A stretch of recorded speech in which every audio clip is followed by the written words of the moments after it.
Now broadcasting from the Next Gen Conservative Studio in sunny South Florida, bringing you the latest in politics, current events, and pop culture. This is the Whitfield Report with Sam Whitfield.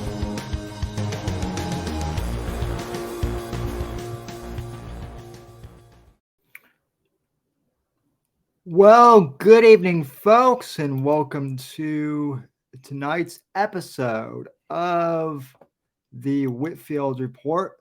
Very special episode of the show. It is debate night, and hold on, I'm just checking. Yep, we are in fact live.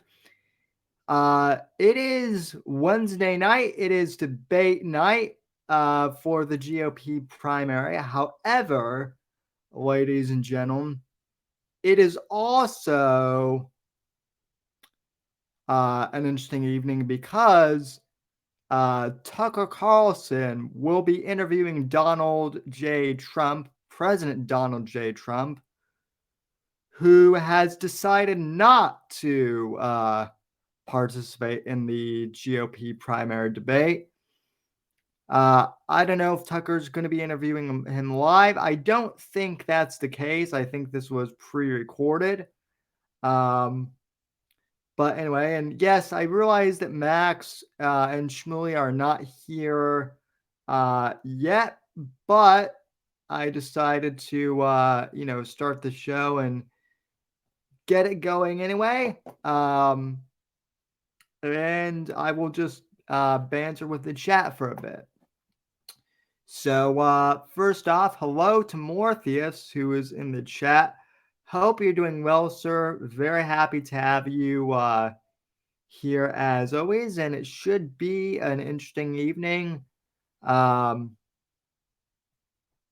you're doing well.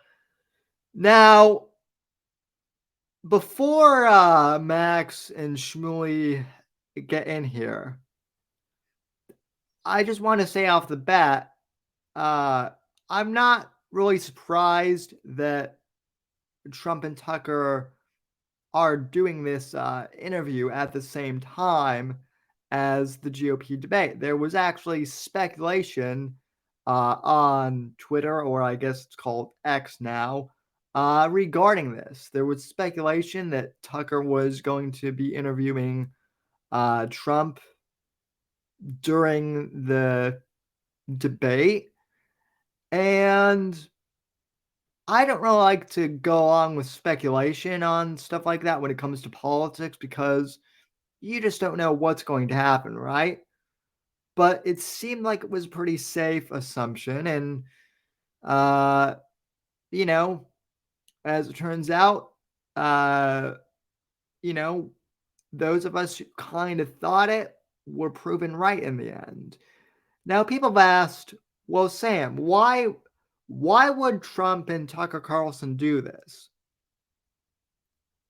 And on Tucker's end of things, the answer is pretty simple, actually, right? So here are my thoughts on it, right? Tucker Carlson back in February or early March of this year was unceremoniously, his contract was essentially terminated by Fox News, and he was let go unceremoniously. Tucker Carlson was also the lead show on Fox News for a number of years, and like him or not, he was arguably the biggest show in primetime cable news ratings overall across the board. He was.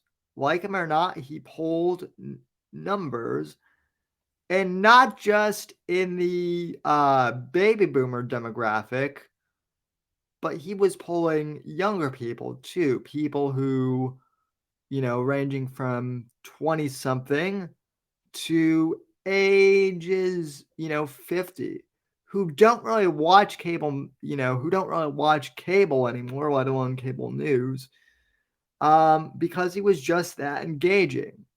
So like it or not, he was, he brought a younger, fresher demographic to cable news in general. When Fox terminated Tucker,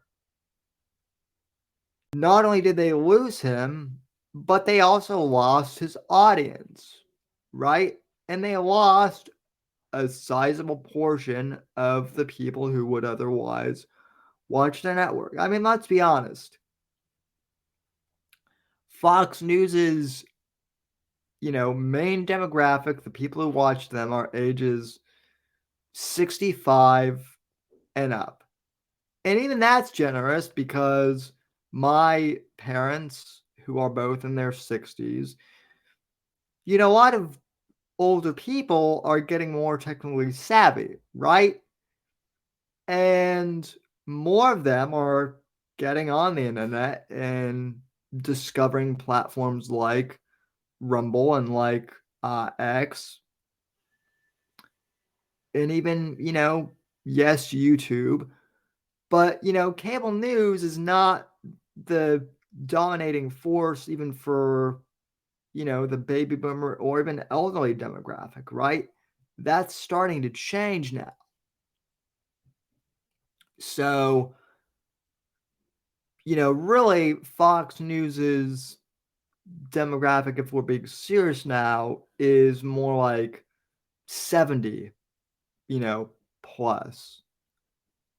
Um, just because of the internet, right? So, um, they've pretty much lost the younger demographic. Fox News has. Tucker Carlson, like it or not, is getting millions of hits on his uh he's getting millions of hits on his video podcast that he's doing on X. Some of them are getting, millions of views. You can see the analytics on his videos. I think, his first couple podcasts got over a million. Agree or disagree with him, he is an influence. He is a part of the public conversation in America. I would argue that he is Rush Limbaugh's true heir apparent, in the sense that he pulls the same numbers that Rush did, right? Rush Limbaugh at his peak got 15 million listeners daily on the radio at a time when he was the king of AM radio. Um and yeah.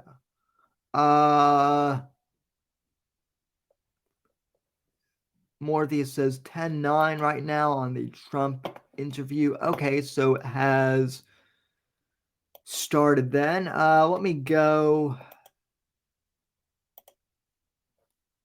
to X and start it. I'm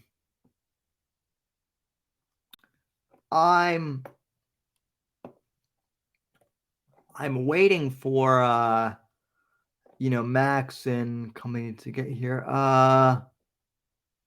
Okay, there's the there it is. Okay, this thing is pre-recorded, I guess, so we don't need to I guess we kind of can wait for Max and company to start. I do want to get them in here, and we will have a panel, so to speak. But yeah, as I was saying, Rush Limbaugh got 15 million listeners per day on his radio show during a time when AM radio was you know, basically it because podcasting didn't exist. And people often forget, as I've mentioned, that even during the early years of podcasting, when I started, remember in 2008, remember podcasting, although it's been around for a while as a format, wasn't really, a thing really until 2015, right? Like it was around, but it wasn't part of the vernacular really until 2015. So that is you know, it's always been here. All right, let me share the stream out. Okay. Um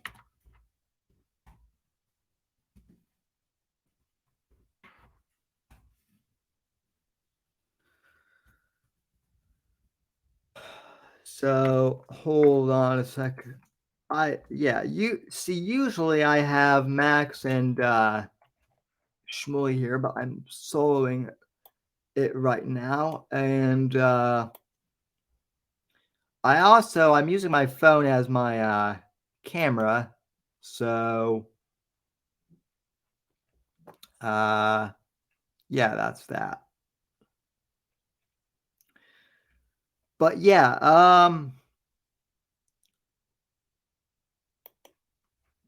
I'll I'll give the guys a few minutes to get in here. Maybe I don't know if either of them check their Twitter DMs.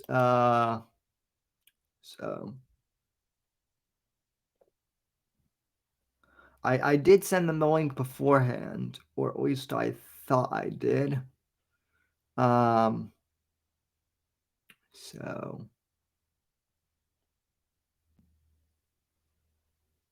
let's see here.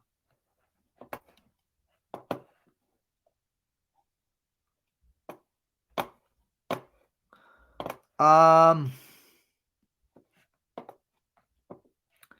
Anyway, let me just make sure that they have the link to join, and then we'll continue. Um.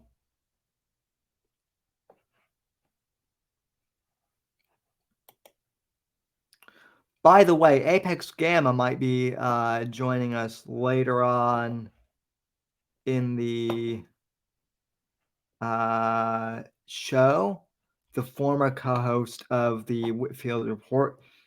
He'll probably be joining us later on in the program, depending on how long this thing goes. So, yeah.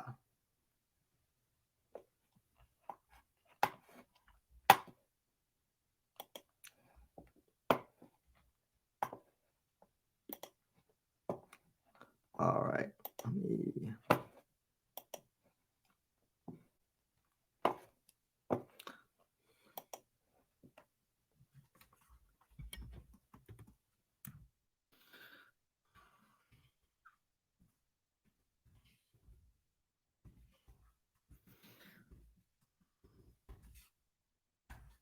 Um. All righty. So, one other thing I want to get to. So we are going to, mainly cover the Tucker Carlson and Trump thing tonight, but um, I do want to touch on the GOP debate briefly because I still do think it is worth talking a little bit. And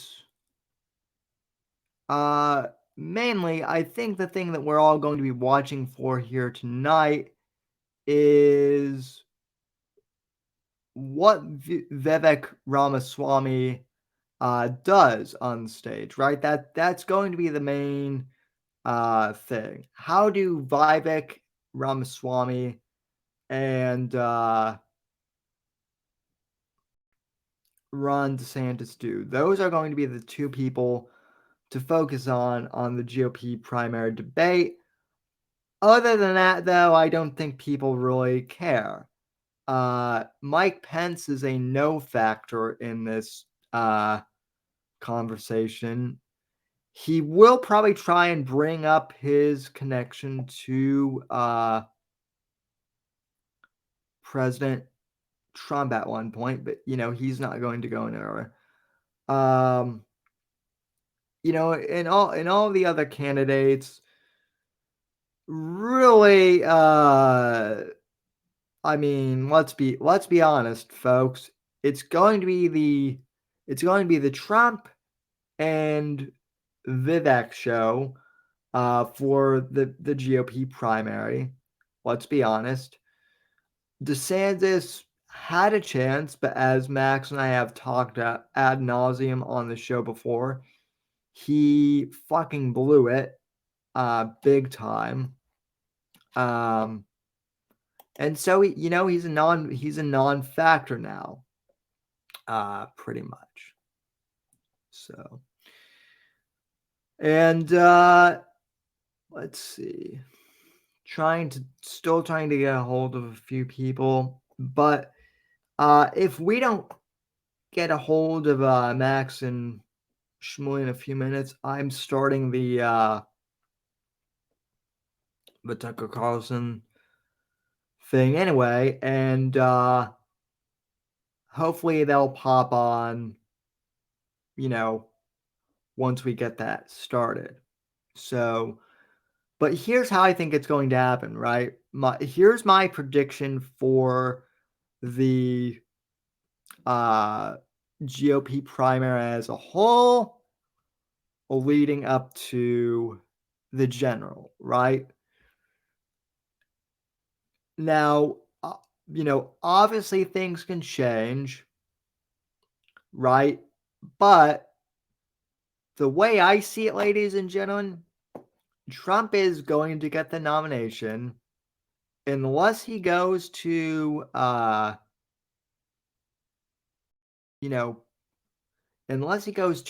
prison, and gets convicted, he'll be the nominee, right? I think the question with Vivek Ramaswamy, right, and we've talked this, it seems like he's either gunning for a cabinet position or potentially as a VP position, right? I think Trump Ramaswamy on the ticket right now, that's what I'm going for. I know people have said that Carrie Lake would be a good choice, but I don't know if Carrie Lake wants the VP ticket at this point. It seems like Vivek does. And out of all of the people that are kind of in the GOP field right now, Trump seems very favorable of Vivek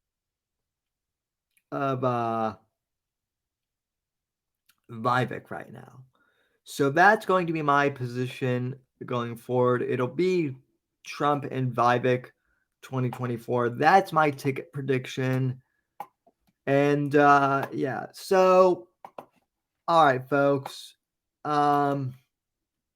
Like I said, I don't know if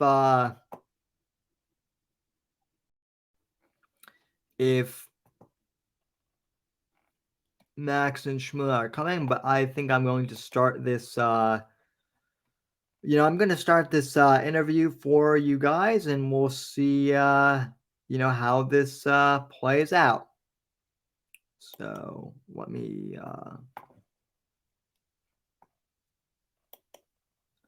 let me share the screen here. And Okay.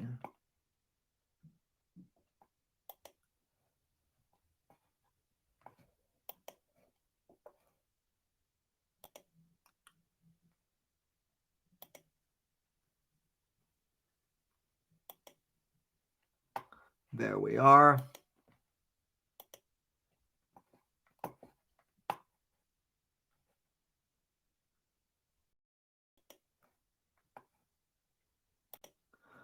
Okay. So let's go ahead and start playing this, and hopefully we'll get some people to jump on.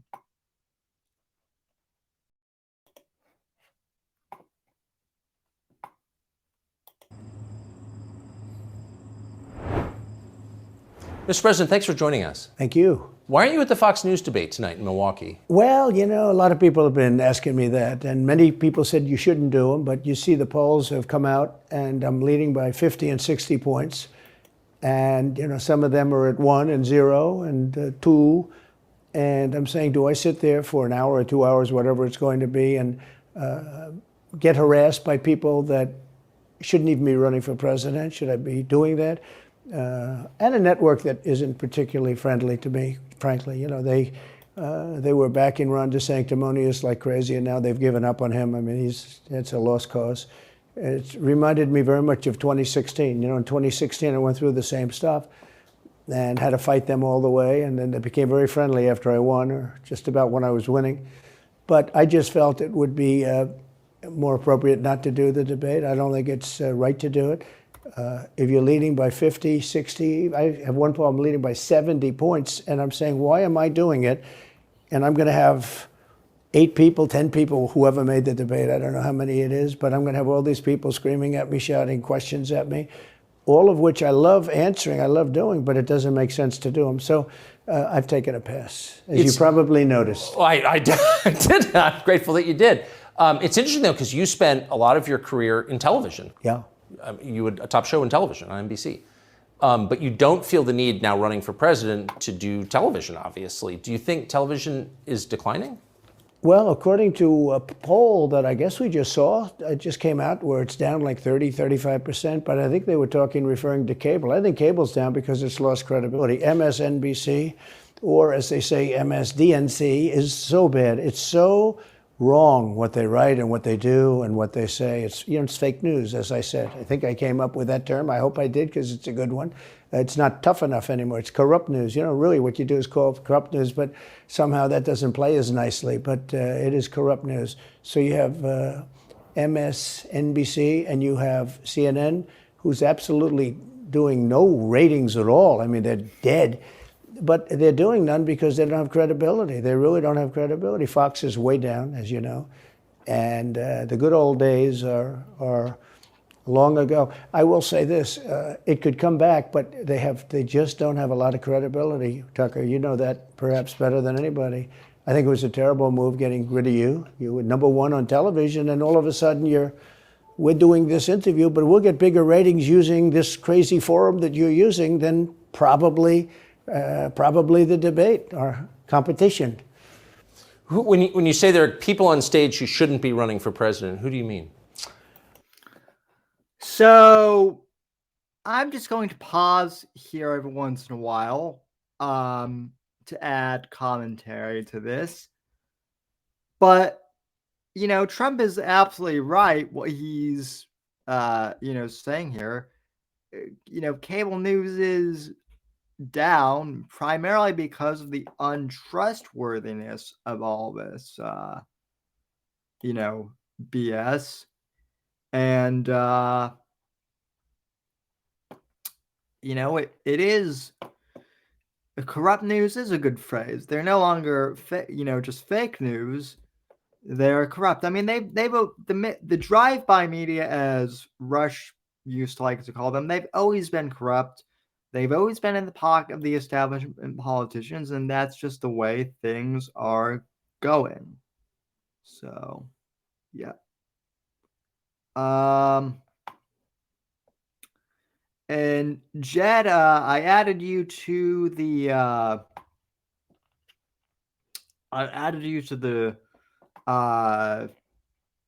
group chat for invites to come on, man. So you should have that link. I don't know if you were able to fix your thing for StreamYard. Oh, and Max is joining us. So just wanted to get him on here. So hey Max, can you hear me? I certainly can. Good evening, sir. So sorry I had to start the show without you, but the good news is this interview with Trump is pre-recorded. And anyway, before we continue too much on, do you have any predictions, Max, for the debate tonight, or how the I don't know if you've heard any of the show at all, but I was out running. What happened was I come across a car accident, right? And I'm out there running on the sidewalk side of the road. And I'm like thinking, I'll just go on the other side of the street, right? And the cops will probably just let me run by. No, they made me go through the detour. So I had to run an extra mile and a half. So I was a little late. But as far as the debate, of the people who will be on stage there, Ramaswamy is gonna kind of probably win. And the reason I say that is he's the most experienced in a debate setting at talking to normal people. He knows better. He's better at moderating his message, coming off as believable because he kind of is. Those things he's just gonna win any debate on, except maybe with Trump. But Trump wins the debate by not showing up and then cucking their programming. Right. Well, and as we I'm sure you saw my poll. So I had this whole thing. I had this whole I set the stream up at 10 a.m. this morning, and I was all set to stream the GOP primary, and then a prediction that I made of about a week ago on Twitter came true, which was that Tucker was going to was so my whole thing, I don't know if you got my monologue, but I'm not surprised that this happened because, right, when you and Smuley joined the Whitfield report team, that was the same month that Fox canned Tucker. Right. And so about a week ago, I had started to hear speculation that that Tucker and Trump would, do something, concurrent with the debate.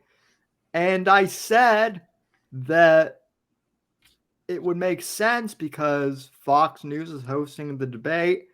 And, Tucker's not an overtly aggressive guy, but this is kind of his way of. But they both, him and Trump, have a bone to pick with Fox News. Right. And so to me, it makes perfect sense that Tucker would do this as kind of Now, do you think that Trump shows for the Rumble debate?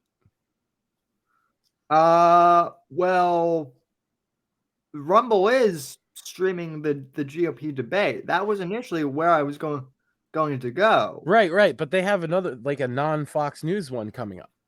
That's a Rumble exclusive. I'm pretty sure the second debate is a Rumble debate.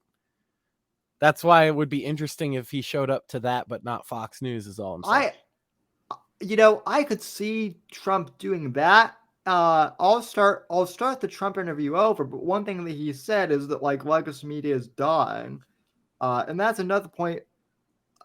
Another point I made, just to kind of recap, is you don't have to start it over on my account either. The listeners heard it, so we could we can get through it. You'll catch on pretty quick, but essentially what I was saying is I think Tucker is the heir apparent to Rush Limbaugh in the sense that Rush polled 15 million listeners daily when he was on AM radio, when AM radio was the format of Well, talk, basically. it's simple. Tucker is now the populist guy on the right, which Rush held that throne the whole time he was broadcasting, basically, with rare anybody ever challenged for that throne, right? But unfortunately, the king is dead. Long live the king, kind of thing. Yeah. Where Tucker, he didn't get that position. He wasn't like. It wasn't like anybody said, "Hey, this is going to be our guy." He's just the guy a lot of regular people trust on the right. but And the left hates it. He drives the left absolutely fucking batshit insane.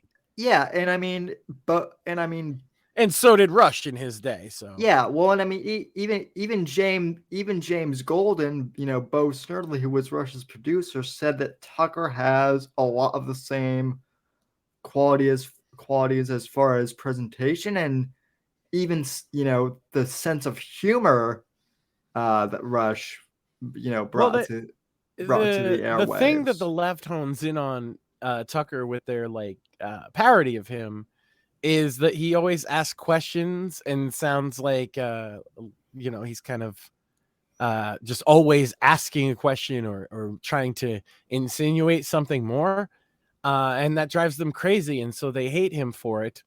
And that he laughs when he says some of it because it's so absurd. But they don't get that's exactly what people like him. Yeah. Yeah. I mean, listen, I even wrote one of my monologues, you remember, like Tucker, and that was one of our that was actually one of our biggest episodes. So, but anyway, so I know that Morpheus and people want me to get back to the Trump thing, but I just kind of wanted to bring you up to speed. That's what I figured, and I figured they won't want to go back. They want to watch it. Yeah. Yeah.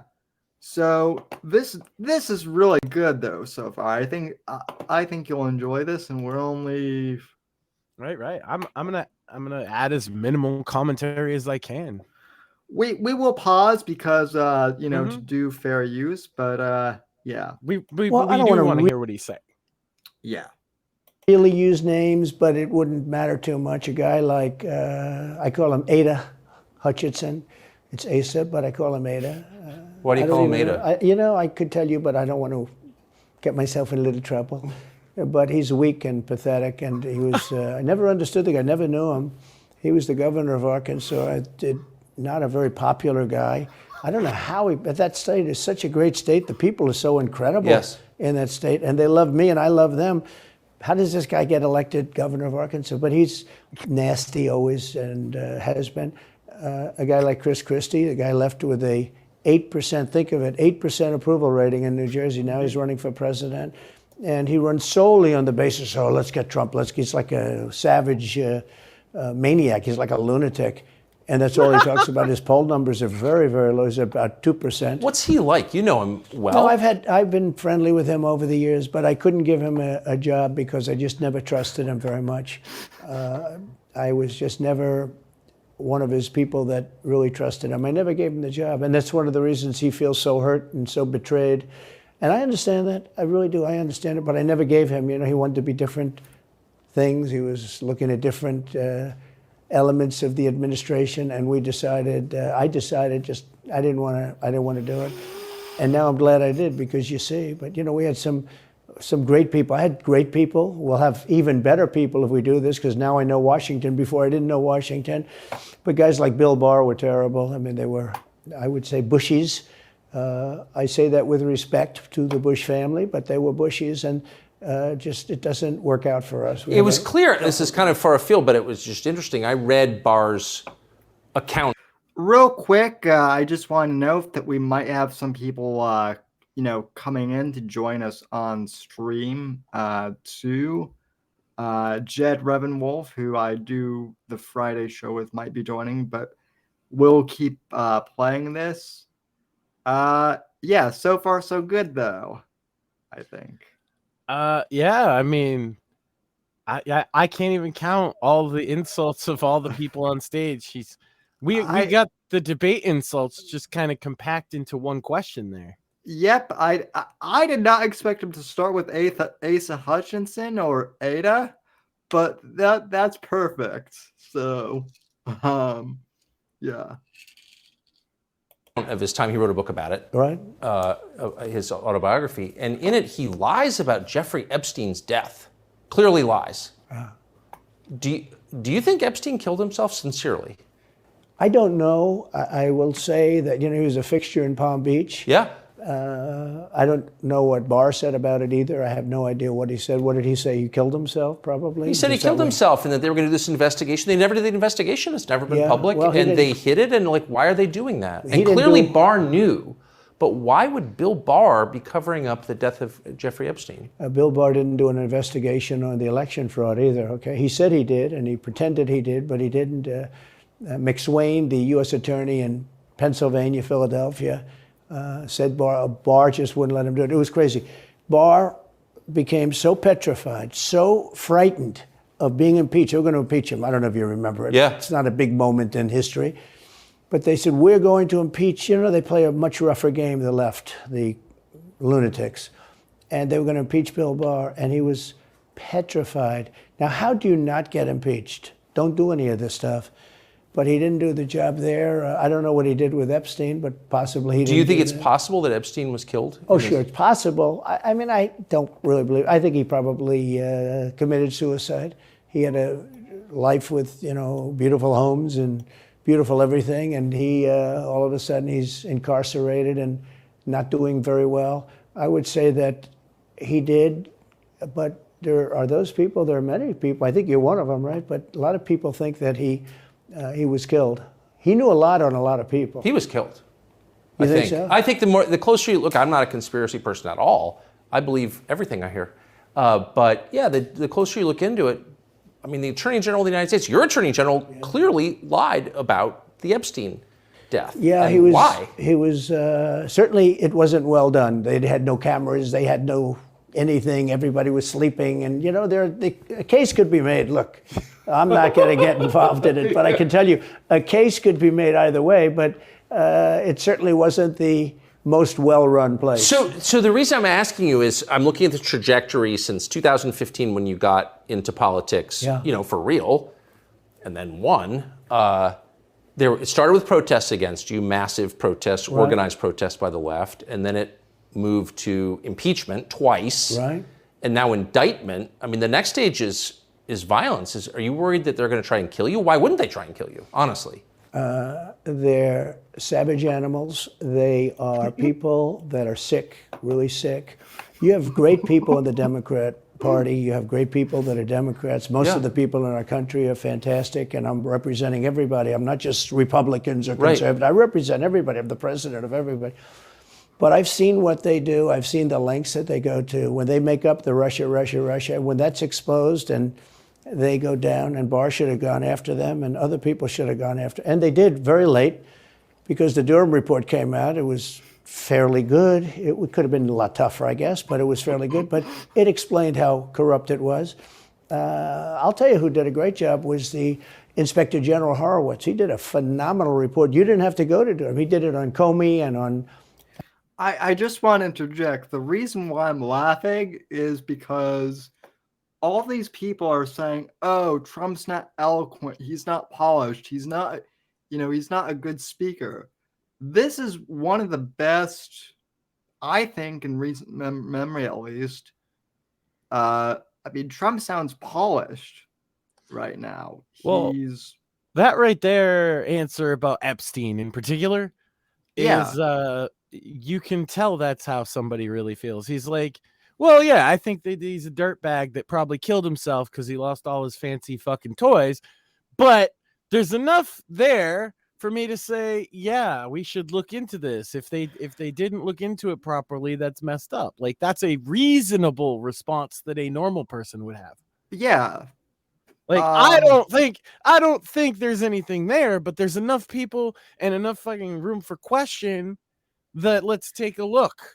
Yeah, I mean that's kind of a reasonable answer, and I mean I think the corporate media is going to have a real tough time, because obviously they want to know, they kind of want the answer of, oh, Trump's a conspiracy theorist, and Trump's kind of like, I think he killed himself, but I think people have the right to ask the question.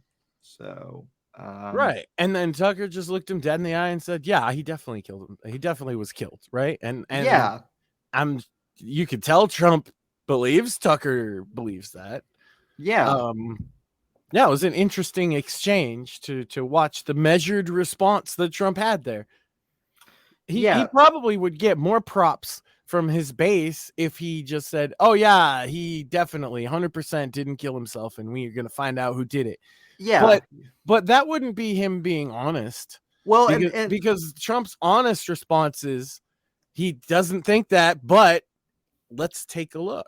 yeah, and that's the other point I want to bring up too is like it would be easy. It would be so easy for Trump to just say like, yeah, Epstein, just to get brownie points and fire up the base, right? And the one thing that like the one thing that the left likes to say is, oh, Trump will do anything to dupe his supporters. He'll say whatever to get elected or whatnot, but that wasn't the most popular thing he could have said to answer that question among right. his base. Yeah, I would actually predict that he's going to get some pushback from people on people that. who that's their one issue. Definitely. Yeah. Yeah, I mean, I think most people, it's kind of like I say about the vaccines thing. Well, whatever I think about the vaccine, if I'm not for forcing it on you, then we're on the same side, right? right. It's the same thing here. He thinks, and I kind of agree with him, that the idea of this wealthy, predatory pedophile seeing his whole life crumble around him, killing himself, is not that far-fetched at all. Yeah, I mean, I don't think it's. But he also pointed out there was the camera problem. There's the sleeping guards. There's all this going on. So it's no wonder, like, even if there is nothing untoward about it, he just did kill himself, right? That's the answer. Well, it's no wonder everybody's asking questions about it anyway. Yeah. And so there is enough there to ask some fucking questions. And though I said it's plausible, I don't know because I wasn't there, and any bit of evidence so-called evidence I've seen related to it is a bit sus. Yeah. I mean, I think that's kind of, a fair point. My position on the whole Epstein is, I mean, yes, he could have been killed, but I mean, at this point in the game, because it's been a few years, what would it really matter? He's dead, kind of. Well, but John McAfee didn't kill himself, and I fucking will die on that hill.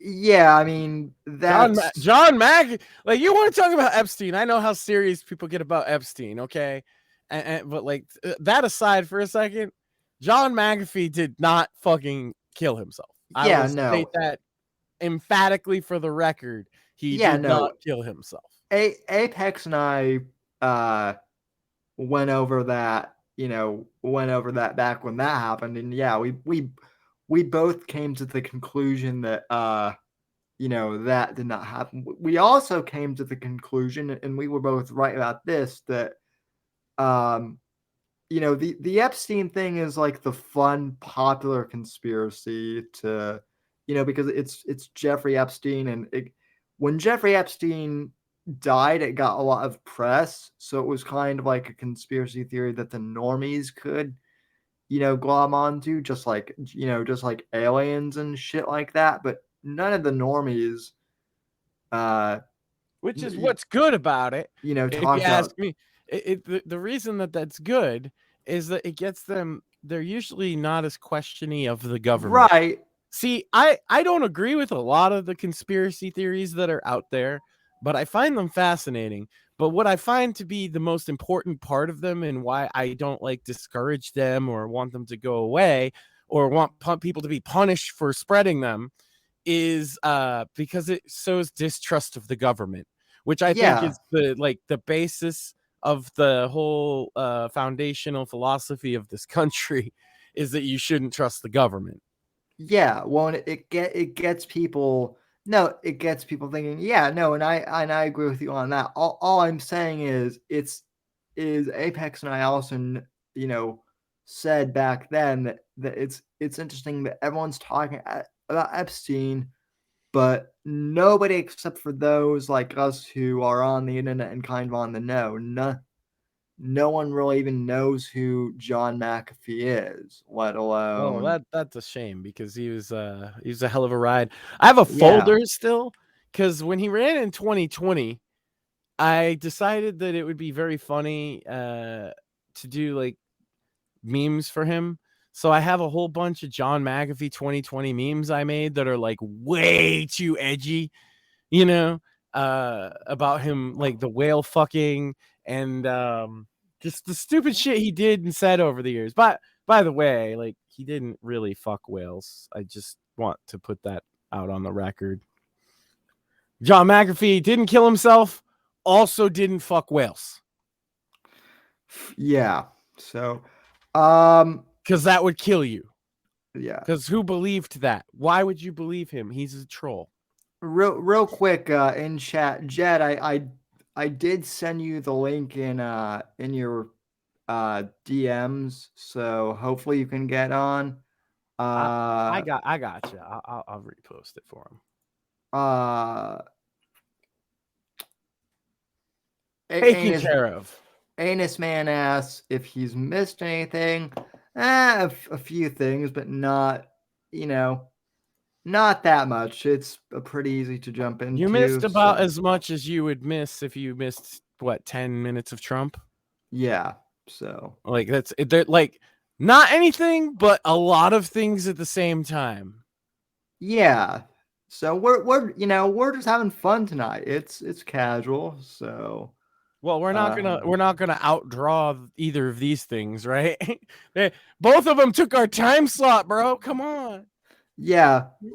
Well, but it's easy because we literally had to do no show prep this week. This is the show prep. Like I make fun of people who just watch streams. We all know who some of those people are because we make fun of them. But this is a rare exception of stream sniping. We never react. We never do react shit to shit because that's a lazy trick for people that don't know what they're doing. Today we'd be lazy. Yeah. Today we'd be lazy. Well, yeah, and plus, like Max said, anything that we do is going to get overshadowed by both events. Right, which is why you don't want to try hard when you're programmed up against both Trump and Tucker and the GOP primary debate. You kind of just phone it in. Yeah. So, but we still got one on the books tonight. We do. I'm sure it'll be a fan favorite. In 20 years, they'll be quoting this. I'm sure. Plus, we might get, a reunion of sorts later. Apex might be coming back. So that would be fun. I guess McCabe and so anyway, let's continue on with the Trumpster here. The Donald. Some others, and it was a vicious, it was basically a true report how bad they are. But these people are sick people. These are people that I think they hate our country. You want to know the truth. When you see open borders, when you see these policies that they have, and so many other things, it's so sad to see. We have a country that's very fragile right now. I've never seen, I will say, look, I ran in 16, which was 15, but I ran in 16, election in 16, and there was tremendous spirit. In 20, there was even more spirit. We got millions and millions more votes. It wasn't even a contest. People said, well, what'd you think of 20? I said, we did much better. We did. You got to base it on the number of votes. We got many more votes in 20 than we did in 16. But the election was rigged. It was a rigged election. And with COVID, they used COVID to cheat in a lot of different things, and we have so much on it. It's like so easy. But we had judges that didn't want to look. We had people didn't want to get involved. They called he's a conspiracy theorist if you say anything about the election. But I have never seen spirit like there is right now. Even coming down here, just the people on the road that are just absolutely going crazy.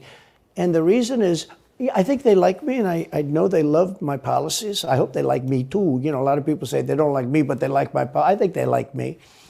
But I have never seen spirit like it is right now. And the reason is because crooked Joe Biden is so bad. He's the worst president in the history of our country.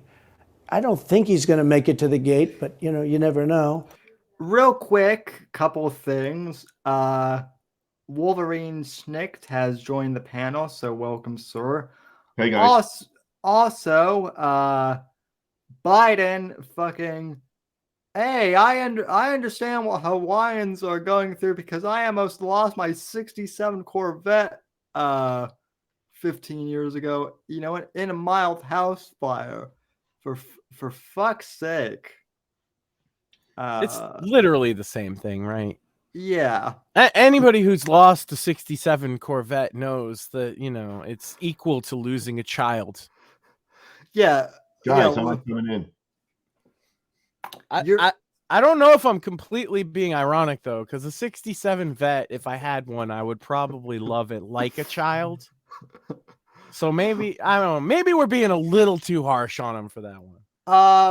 Wolvie, you're coming in fine. So.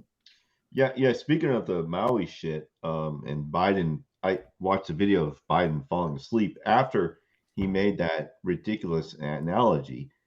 I've been doing a lot of data mining and finding a lot of leaked videos out of Maui, and it's very possible the death toll is higher than 9/11. Yeah, well, we don't really know what's going on in Maui because there's kind of well, it's a blackout, and they won't let in the media. Right, and the buck stops on his desk, so blaming him for it is completely reasonable. I know, like, his defenders would be like, "Oh, this was an act of God." Yeah, but the response to it is his fucking responsibility. Well, so many other actors going on right now, other than Biden, that are in Maui, that it's very sus. I mean, it's your current sheriff there was the ground coordinator during the Vegas shooting back in 2017, and he brought his second in charge with him to run the police force in Maui, and they're recently hired, and their sheriff is also the coroner. Well, that's not that uncommon. Yeah. But it's, anyways, who cares about commonality when we're looking at the fact that you're seeing these videos coming out? Well, I do because I'm a skeptic of conspiracy type stuff, so I do. Like that's important. That's fine. But like to point it, if you're pointing something like that out to make a narrative that, like, okay, this is sus, but it's actually something that's very common, it kind of makes me doubt, like, everything. You understand? No, I don't, because I'm very logical thinking. Okay. So, well, like, if there's, like, I don't know how many counties there are in America, let's say, right? But if, like, 30 to 40% of them, the coroner was also the sheriff, you would say, well, okay, but that's a normal thing. Why are you even pointing it out? when you ask the sheriff how many are pronounced, and he's like, hey, we can't get into those, when you're literally watching videos of guys in Maui posting them, going, hey, there's people dead sitting in their vehicles, you know. Right, but there's a procedure to how you notify the public of that. Correct, but there's nobody notified when the entire families are dead. Yeah. Right, that's the problem. You have to find the next of kin. Well, yeah. Well, the other, like, legally, like you have to understand, legally they are required to make a visceral attempt to find the next of kin to notify. And if the whole family died, then that's going to be pretty difficult, especially during an emergency. And if they don't notify the next of kin, then legally, hold on, then legally they're not allowed to announce the names of a victim or what happened to them. When you say legality, you're talking about their system. So fuck the law. Okay, well, no, seriously, fuck the law, because they're using that system to fuck all of us. Okay. So they had to ship out several hundred. Who's they? Let's start there. Who's they? Okay, can I fucking talk, motherfucker? Sure. Yeah, go ahead. They had to ship out over 500 extra body bags out to Maui. Okay.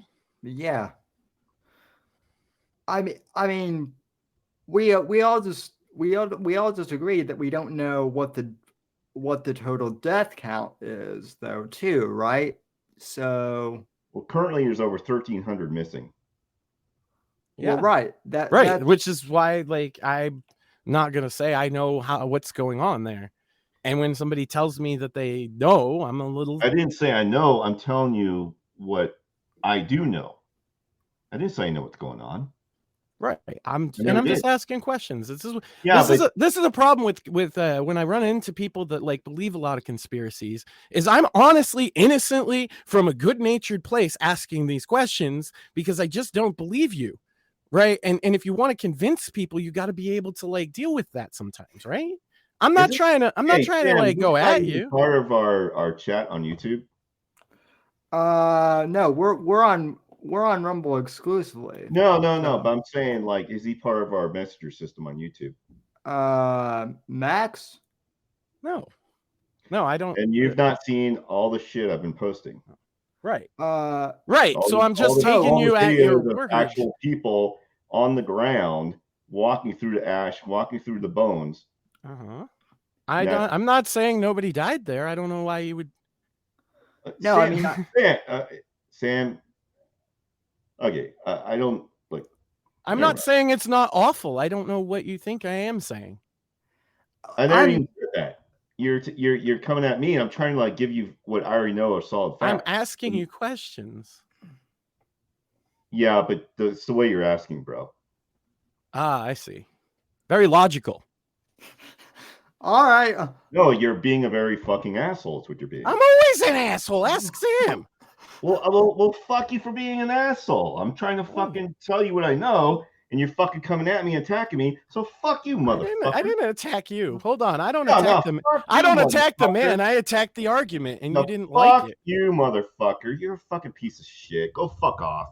Look at this. The slightest ask a question about the narrative, and he starts screaming, "Fuck you!" Coming at it, you motherfucker. You're a piece of shit. He's a logical guy, ladies and gentlemen. Logic. I am. I'm logically calling you a fucking piece of shit because you're a fucking asshole. Well, listen. Max is my co-host, and he's been here for a while. I like both of you guys. I don't have any problem with him. He's the one screaming, "Fuck you." I don't have. Bro, I was fucking trying to say some shit, and you're just coming at me. And you know that's why you're fucking laughing. You're getting off of it. I asked you some questions because what you're saying sounds a little like, wait a minute, but what about? And that's why I asked it. It's not any more than that, man. I don't know. I don't know what you think this is. Well, and that's why you're fucking laughing, you fucking. Yeah, because you're spurging out at me. Listen. I was just here expecting, I just went off on Hawaii as an aside. I did not. Right, I started putting my 2 cents, and this fucker started fucking coming at me. So fuck him. I asked you some questions. I did not expect a blood. I did not expect a blood sports match. Let's keep it going. All right. Yeah. My only point is I definitely think that there are things to be skeptical about Hawaii about, for sure. Sure. To your point. But I also think that there's a lot of shit that we don't know about right now either. That was and I mean, I think also they're probably going to address Hawaii here in this interview too. So let's see where that goes. So poor Sam. But yeah. But he's a corrupt person, so corrupt that I took the name off Hillary. I don't do 2 people at one time. I took the crooked Hillary and I retired the name. That was a good day for her. I bet she was very happy. And I used it for Joe because it's Crooked Joe. But Joe is really... But you don't think he's going to make it to November of 24? Well, I think he's worse mentally than he is physically. And physically, he's not exactly a triathlete or any kind of an athlete, you look at him, he can't walk to the helicopter. He walks, he can't lift his feet out of the grass. You know, it's only 2 inches at the White House, right? That's not a lot. But you watch him, and it looks like he's walking on toothpicks. So, and then you see him on the beach where he can't lift a chair. You know, those chairs are meant to be light, right? They're like 2 ounces. Yeah. You lift them up. He can't lift the chair. He can't walk to the chair.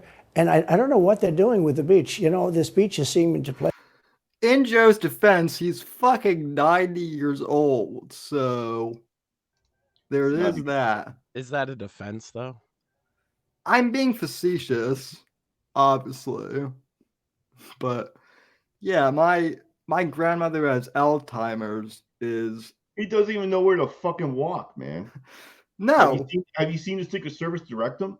Holy fuck, man. Yeah, if it weren't, I mean, I feel bad for laughing because I legit, my grandmother's 94, has full-blown dementia.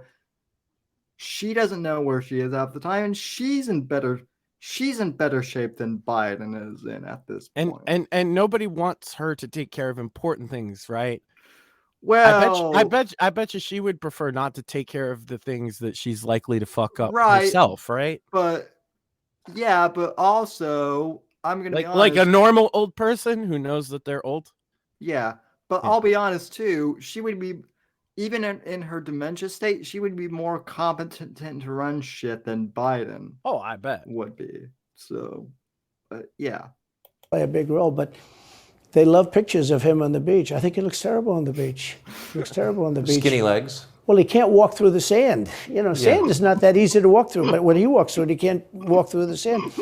And there's somebody in there that thinks he looks fabulous at the beach. I think he looks horrible at the beach. Plus, the beach doesn't represent what a president's supposed to be doing. You're supposed to be working. You're supposed to be getting us out of that horrible, horrible war that we're very much involved in with Russia and Ukraine. You could do that. You could do that very easily. I believe you could do that I don't believe he could do it because he's just incompetent.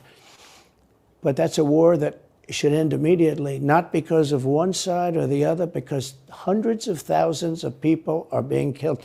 Can you imagine you're in an apartment house and rockets are going into that building and blowing it up and knocking it down? And why should anybody, human beings, is a human, whether they're Russian or Ukrainian or whatever they are, it's got to be stopped. And it can be stopped very easily. It would have never started. If I were president, it would have never started. So back to Biden, I'm interested. So you think he's failing? He obviously is failing. I think it's clear to everybody. But that would make Kamala Harris the candidate? Well, not really. I mean, I guess they'd have maybe a free-for-all. A lot of people say she has to remain for certain reasons the candidate. She has to. I don't think that's true, actually. I don't think that other people would stand for it. She has some bad moments. Her moments are almost as bad as his. I think his are worse, actually. Yeah. But she seems pretty senile, too. She speaks in rhyme. It's weird. It's weird. But she has bad moments. And in rhyme? What do you... Well, the way she talks, the bus will go here and then the bus will go there because that's what buses do. And it's weird. The whole thing is weird. This is not a president of the United States future. And I think they probably have some kind of a primary and other people will get involved. Newsom, right? I mean, could be. I mean, you know, I always got along well with him, believe it or not. But could be him, could be somebody else. He's got a big load on his shoulders because you look at California, what's happened. But I don't know if the American people really, the people that vote for him, I don't even know if they care. You know, you look at so many of the things that are going on, and people don't seem to be, in the old days, if you had a bad record, it meant a lot. Today, if you have a bad record, it doesn't really mean anything. You know, he looks good, he's a nice looking guy, speaks well. But Biden, every time you watch him talking, it's like he's walking on eggs. You're waiting for him to collapse. And he almost always does. And I got to know the leaders of all of the countries, essentially, but the big ones. And the bigger, the tougher the leader. You know, it's like sort of, I guess maybe that's the way it's supposed to be. But I got to know President Xi of China and Putin and Kim Jong-un, North Korea. Did a great job with North Korea, kept us out of a nuclear war. We would have 40,000 dead soldiers right now. They'd drop a nuke right on top of the military base. But we have 40,000 soldiers over there. And I did great. I got along with him great. That's a positive. You know, the press said, he said nice things about Kim Jong-un. I also said horrible things at the beginning. Horrible enough that he wanted to talk. And we talked, and we met in Singapore. We met actually twice. And we had unbelievable meetings. I know him very well. We were in great shape with him. What do you think he and Xi and Putin think of Biden? I think they can't believe it. I think they probably say this is some kind of a system. You know, they had great respect for our country. They respected me. They had great respect for our country when I was there. Every one of them. Look, if you go to North Korea, you take a look at what happened. You know, the Olympics was dead. South Korea spent billions on the Olympics. Nobody was going to go. They didn't want to get blown up. They called me and they said, we are going to let the Olympics proceed. This is North Korea.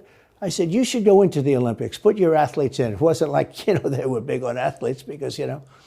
Famine. But they went in and they actually participated. And within about 2 days, the entire thing was sold out. And if it wasn't me, that would have never happened. But I got along very well with him, and that's a positive thing. He does have massive nuclear power, by the way. And if Hillary would have gotten in, or if the Obama thought process continued, it would have been a nuclear war, absolutely, with North Korea. He was expecting to go into a war, and it would have been a nuclear war. So do you think the rest of the world looks on at Biden and thinks someone else has got to be running the government? Well, somebody else has to be. I don't think he's capable of doing anything. Look, when I debated him, I said, how come, and this was in front of probably not a friend of yours, Chris Wallace. He was the moderator. Not a friend. I said, why is it he wants to be Mike, but he doesn't have the talent? It's one of those bitchy little. I love how Trump says Mike Wallace is a friend of yours, and Tucker just goes, not a friend. Yeah. Very, very subtle, but yeah, I love Tucker. So It's been good. shit. Did you break it? But no, he's right about, dude, if he did not get in 2016, you would have had Hillary coming out of State Department, running everything. We would have had, if not nuclear war, we would have had interaction with North Korea, because it was going to fucking happen. Yeah. And then with what we had started in 2013 and 14 in Ukraine, what's going on now would have already been going on then. So the Ukraine war, we were the speed bump. Trump's people, Trump and everybody who supported Trump, we were the speed bump to what they wanted. And Sam knows, but the guy that you and I just got, all right. So look, so I've spent over 20 fucking years working for the Department of Defense. That's my background. So I know a lot about what's going on, and it's frustrating. It's frustrating for all of us working in this shit. So Trump saved us for about a good 4-year speed bump, and now these fucks stole it. We're in this shit. So hopefully he gets in, because if not, we're done. Can I surprise you for a second? Go ahead. I'm going to agree with you and point out something that you even kind of, probably not for lack of knowing it, but just because there's so much other shit to point out, missed, is that Hillary even said, if not North Korea, right? Hillary even said during the debates that she planned to put a no-fly zone on Syria, thus instigating Russia into a fucking war, right? Correct. So no matter how you sliced it, Hillary had 5 different wars that she was ready to start. That's correct. Yeah. all I was gonna say. Hillary is the ultimate, neocon. In fact, a little fun fact: when I initially wrote the first draft for my little book here, Shadows of Deception, I thought Hillary was going to win the election, so I had one of the main villains penned as Hillary. I had to scrap that character because Trump won. Well, and because you couldn't write a supervillain more compellingly evil than Hillary Clinton. No, you can't. Dude, her history is amazing. I mean, she came from the one person that hid the 18 minutes that destroyed Nixon, when she was a lawyer during Watergate. Yep. How far she's come. It's nuts. the Clintons are totally elitist, though. Well, I think it's more than Clinton's, and I agree. Yes, they're elitists, but it's what was driving the Rodhams that led her to the marriage. Like the marriage between Bill and Hillary is a farce. Oh yeah. Like their Well, child. Like I remember what Chelsea used to look like, and then all of a sudden she completely fucking changed. She used to be like a blonde little girl, and then somehow she became like this different looking redhead. Like it's really fucking weird what these fucks do. It's nutty. But anyway. Well, people got mad. You would not believe the shit I got in 2016 because I literally said the only reason that Hillary got the nominee is she was like, all right, I stayed with that cheating fuckface Bill, so it's my turn now. No, basically that should No, have been it was always her turn. Like she was in charge, even though Bill was president. I really believe she was in charge. She probably was even in charge when he was governor of Arkansas, dude. Yeah. It's nutty, bro. The whole shit is. So yeah. like there's so much to the deep state that we don't know. It's just fucked. Yeah, no, yeah, it's weird. So I think I got the timestamp fixed, so minutes it was actually a 10. Can you believe it? No, I totally. His father had talent. And they actually participated. And within about 2 days, the entire thing was sold out. And if it wasn't me, that would have never happened. But I got along very well with him, and that's a positive thing. He does have massive nuclear power, by the way. And if Hillary would have gotten in, or if the Obama thought process continued, it would have been a nuclear war, absolutely, with North Korea. He was expecting to go into a war, and it would have been a nuclear war. So do you think the rest of the world looks on at Biden and thinks someone else has got to be running the government? Well, somebody else has to be. I don't think he's capable of doing anything. Look, when I debated him, I said, how come, and this was in front of probably not a friend of yours, Chris Wallace. He was the moderator. Not a friend. I said, why is it he wants to be Mike, but he doesn't have the talent? It's one of those bitchy little man. He wanted to be his father, but he didn't have the talent of his father was great. His father, a little fussy man. His father interviewed me in 60 Minutes. It was actually a 10. Can you believe it? No, I totally. His father had talent, at least. I may have been the only guy that he gave a good 60 Minutes to. He was rough. Really? His father was tough. He was great, though. He was great at what he did. But fun fact, by the way, that I just learned about Tucker Carlson. Tucker Carlson's father was a journalist for the San Francisco Chronicle, I believe. Correct. During the height of the oh fuck, I just blanked on the name of the Zodiac killings. So yeah. Well, the leftists will tell you that his dad is the head of the deep state CIA operation to like be conservative forever or fascism or something. Yeah, well, this is why I get this. By the way, it's just why I get so tiresome with conspiracy theories, is because I don't believe most of them. There are some that I do. I like to go through evidence, and so when somebody starts saying a bunch of stuff to connect it all together, I'm here trying to break it down, so I ask questions. I wasn't trying to pick a fight with your guest. Well, no, but that's the thing. See, I made the assumption that you were on our messenger group in Twitter. No. So you never saw all the stuff I was posting, all the interviews I was posting, and I made that mistake. I thought you saw all that. Well, that's the problem, like that you leaned into, that a lot of people do, right? Is that I have to be held to the standard of A, knowing all the evidence that they know or believe to be true, and then B, accept the theory because well, you're kind of on our side. And it's like, well, I am on your side. It's just there's stuff that I can't even tell you right now that I know that if I did. Isn't it always convenient that they can't tell you right now? You know what I mean? Well, dude, do you have can you see it from my point of view on that tip? Because you're not letting me talk. I see it from your point. I'm trying to tell you I have a top secret clearance. Yeah. For a reason, because I know certain things that you can't say here. You can't even say around cell phones because we designed those to, sorry, but they're spy devices. And yes, my background is DOMEX, which is documented media exploitation. Hell, I spent a whole year in Africa prior to and during the damn fucking COVID lockdown, working in a fucking forensics lab.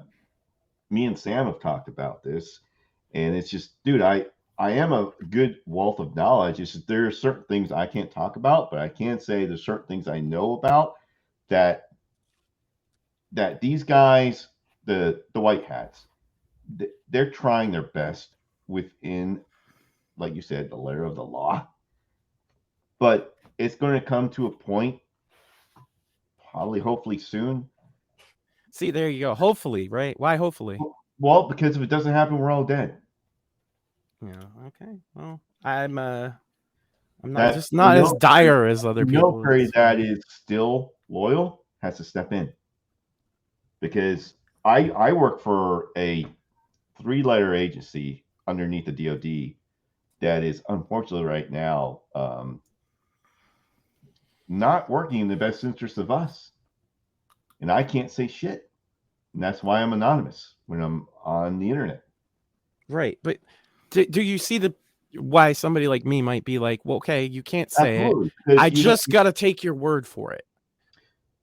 Well, I'm skeptical, so I don't take your word for it the same way I don't take the left's word for it, right? And that's fine. I don't know you, but Sam, you and I have interacted. Yeah. So you take my word. I mean, I'm open to. That's a trap. Hold on, Sam. Don't answer that question because it's a trap. Because does he universally take your word on everything, or is it? Do you take like? Do I have a history of lying? No. How would he know? How would he know that? No, I mean, we've interacted. No, everything I've seen is pretty above board. I'll give you that. So even though I'm above board, then I'm just a no. Well, your friend. Hold on though. If you want, that's what I mean. He has to take your word for everything, or he's not your friend. Come on. That's not what I said. I said, well, you know what I said. I said everybody listening heard what you just said. No, you didn't understand what I just said. You misconstrued what I just said. Repeat it, everything please. I've said before, everything I've said has been above board and it's been true. Correct? Sure. I'm the type though. I'm like Max. I'm pretty skeptical of conspiracy theories in general, but that's not to say that I won't look at stuff either from both. What from conspiracies both sides. are we talking about? That's why I'm really confused. I'm just saying in general. Yeah, I don't talk conspiracies. I will put out facts. I won't even indulge conspiracy theory. Right. What I'm saying though is that okay, I was skeptical that there was even a deep state prior to Trump. Like, I don't even think a lot of us realized there was a deep state prior to Trump. I sure as hell wasn't, and I was working for the fucking government. Right. So that's and I did 20 years ago, and I was talking about it publicly, and so I distrust people who come around and say all these things. You understand? I was pointing this shit out 20 years ago. I do believe in some things that would be classified conspiracy theories for sure. But like what I'm trying to say is 20 years ago when if somebody had told me it was inside job 9/11, I would be like, fuck you. No, it's not. Now, because of my background, because I have a post-blast analysis background, because I worked with explosives. Oh yeah, it was an inside job. Do I know who? No. Fuck no. Right. And so what you're asking is, does he verify that you are a decent person to his knowledge? And he said yes, right? But does that mean that he has to believe every word that comes out of your mouth too? That's not what I'm asking. I was asking, have I been blatantly wrong? No, I haven't. All I've done is ask questions about what you were saying, right? Offer that same respect. Right, I don't have the base of knowledge that you have. Came at me like blam, blam, blam, blam. Yeah, that's how I am. Holy fuck, I just came on, man. Like, I'm relaxing. I came onto a podcast that somebody sent me an invite to just relax and chill with dudes looking at fucking my man Trump. You know, I'm just getting berated with questions. Like, fuck that, bro. Well, you had a lot to say, and I just was skeptical of some of it and had questions. That's fine. It's not complicated. No, let's listen to this guy. Yeah. He's more important. Listen, this is just entertaining for me. So I want to hear what Trump has to say. I don't give a fuck about you two. Well, then why'd you come on the show? No, somebody sent me an invite, jackass. yeah. But you could have just watched it on Twitter if you didn't want to come on a show. Because I like Sam. He's my friend, Dick. Yeah, me too. Yeah. No, I get it. I'll play Trump. So Chris Wallace was so upset. He was guarding this guy who wouldn't do a show, by the way. He wouldn't do. I figured I didn't mind Chris Wallace because Biden wouldn't do a show, and it was very obvious. He kept asking him, but he wouldn't do the show. So I figured he's got to like me. But he came from a different planet. But remember when I asked the question, why is it that the mayor of Moscow's wife is allowed to give you $3.5 million? Don't forget, that was brought up. Now it's brought up all the time, but that was brought up by me long before anyone ever heard of it. I said, the mayor of Moscow's wife giving you $3.5 million. What did you do to deserve $3.5 million? To Biden. And Chris Wallace said, this has nothing to do with the debate. I mean, he got in the way of the question. No, it was crazy. And I said, well, wait a minute. He got $3.5 million from the mayor of Moscow's wife. Now, people forget that, but if you go back and take a look, you will see. And Chris Wallace didn't want me to ask that question. I said, I think it's a very appropriate question. It turned out to be much more appropriate than people thought. Amazing. So do you have a preference in, assuming you're the Republican nominee and all goes as you plan it to go, do you have a preference in who you run against? In many ways, I'd love to run against him because his record's so bad. It's still horrible when you look at inflation and everything else, but others also have very bad records. I mean, California's a bad record, so, should it be Gavin or should it be somebody else? When I look at San Francisco, what's happened to that incredible city? That was one of the greatest cities in the world just a short while ago, and now it's very sad when you look at it. Los Angeles, every city practically, all the Democrat-run cities. Republican-run cities are doing very nicely because they arrest people when you have crimes, and they don't go after political candidates because they think it's good. I mean, it's been amazing. My poll numbers are the highest I've ever had, but because people understand it. Can I just ask you, that gets back to my original question. So if the protest didn't work, you got elected anyway. Yeah. Impeachment didn't work twice, obviously. Indictment is not working. Your poll numbers go up. When they raided Mar-a-Lago in August of last year, your numbers went up. They can indict you 20 times and you're not gonna lose the Republican primary because of that. Well, so it makes it look even more ridiculous. I mean, the 4 indictments, and maybe there'll be more. I don't know. These people are crazy. But they're counterproductive. So if you chart it out, it's an escalation, is what I'm saying. Yeah. So what's next after, try to put you in prison for the rest of your life? That's not working. So don't they have to kill you now? I think the people of our country don't get enough credit for how smart they are. And I'm not sure I would have said this 10 years ago, but they get it. They really get it. When somebody gets indicted, your poll numbers go down. When somebody gets indicted, you announce, ladies and gentlemen, I'll be leaving to spend time with my family and to fight for the rest of my life on this stuff. But you're out of politics. I got indicted 4 times. All trivia, nonsense, bullshit. It's all bullshit. It's horrible when you look and you look at what they're doing.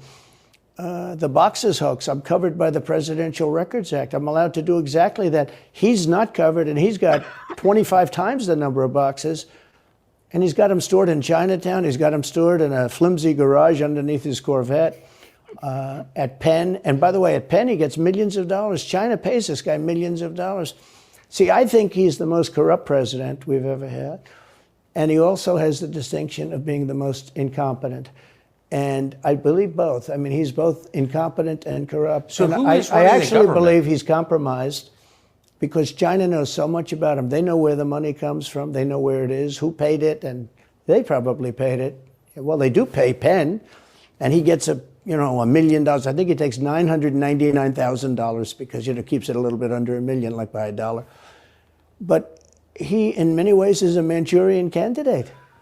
So wait, was Biden I should know this, but was Biden actually like a professor at Penn State at one point? I believe it was honorary, but yes. Oh, So fuck. he may have taught a semester class or whatever, but it was probably old. It was probably like, let me tell you the tale of corn pop. You know what I mean? Like it was like, no, they do this. They give politicians these fake degrees, and then they come in and teach a course which involves them like coming in to do a speech 3 times, and then they get tested on it. And an actual professor still teaches the course, just to be clear. Yeah, and these you couldn't think about letting Biden just teach a college class unattended right now. Like, oh, he'd be sniffing all the hair. All of it. What's funny is I have memories of when he first ran for president back in the 80s. And I remember when he got busted, and I remember watching the press release. You remember plagiarizing with Biden? Yeah, dude, it was hilarious. And then it's like, he kind of went on. I mean, we're Americans. Our memory is short. It's just funny. I remember. I'm not that old, but I remember back in 2008 when Obama was running, and even the Democrats back then were like, really, Obama picked this guy to be his VP? That's exactly why, because he was this guy. Yeah. I don't know. But what I'm saying is a lot of the Democrats I knew, even as a kid, were kind of like, really, Joe Biden? And I was in Colorado, which was pretty left wing, but because he's part of the whole thing, right? The part of the establishment. He served. He did his time. Got up there, right? Like Hillary, and he was supposed to be the next guy, maybe, but he always had gaffes, which is what made him never the next guy until they had no other guy, right? They like 2020. Let's face it. What was their alternative to Joe Biden? Even if you ignore the fucking interference in the election, look at the Democrat candidates from that period of time. They had no other candidate, bro. They really didn't. They had to run him. That's the thing, is they begrudgingly ran him, and he's done exactly what they thought.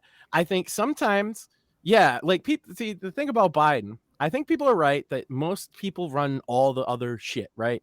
But I do think that the old man interjects himself from time to time. Oh, yeah. And those are the ones that they can't get him to fucking change his mind on, like the idea of him running again. I don't think anyone in his administration is for that.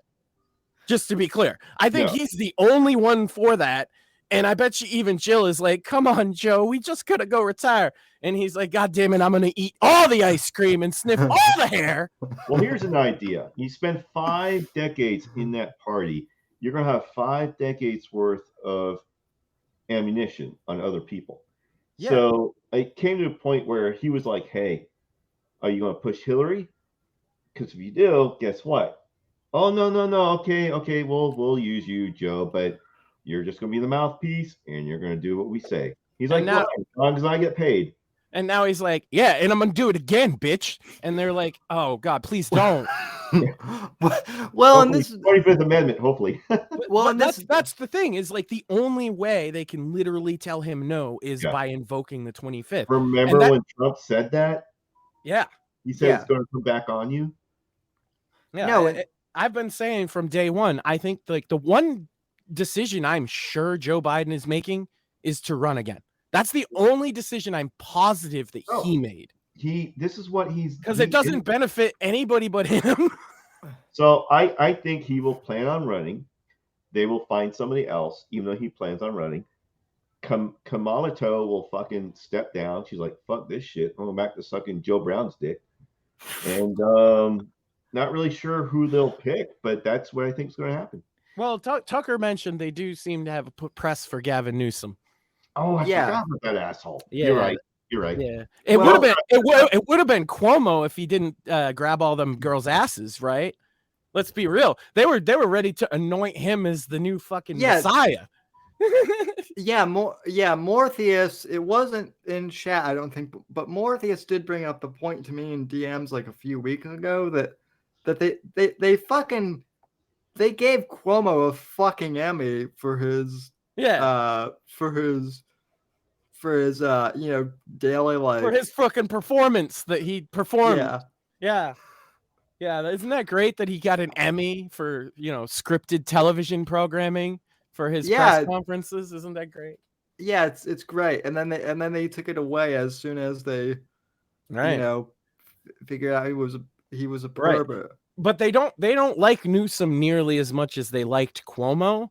So that's why he doesn't get the same kind of attention. But I think if they're looking at it reasonably, if they want Biden to step aside, if there's any potential for it, they know they can't run Kamala. Well, Kamala's not going to beat anybody, right? Kamala couldn't even get 1% in the primary that she did run in. So not unless she's on her knees. Yeah, I don't think that they'll run her. So then, if you look at the totality of who's got the party now, Cuomo would have been it, but he grabbed some girl's ass, and then it's Gavin Newsom.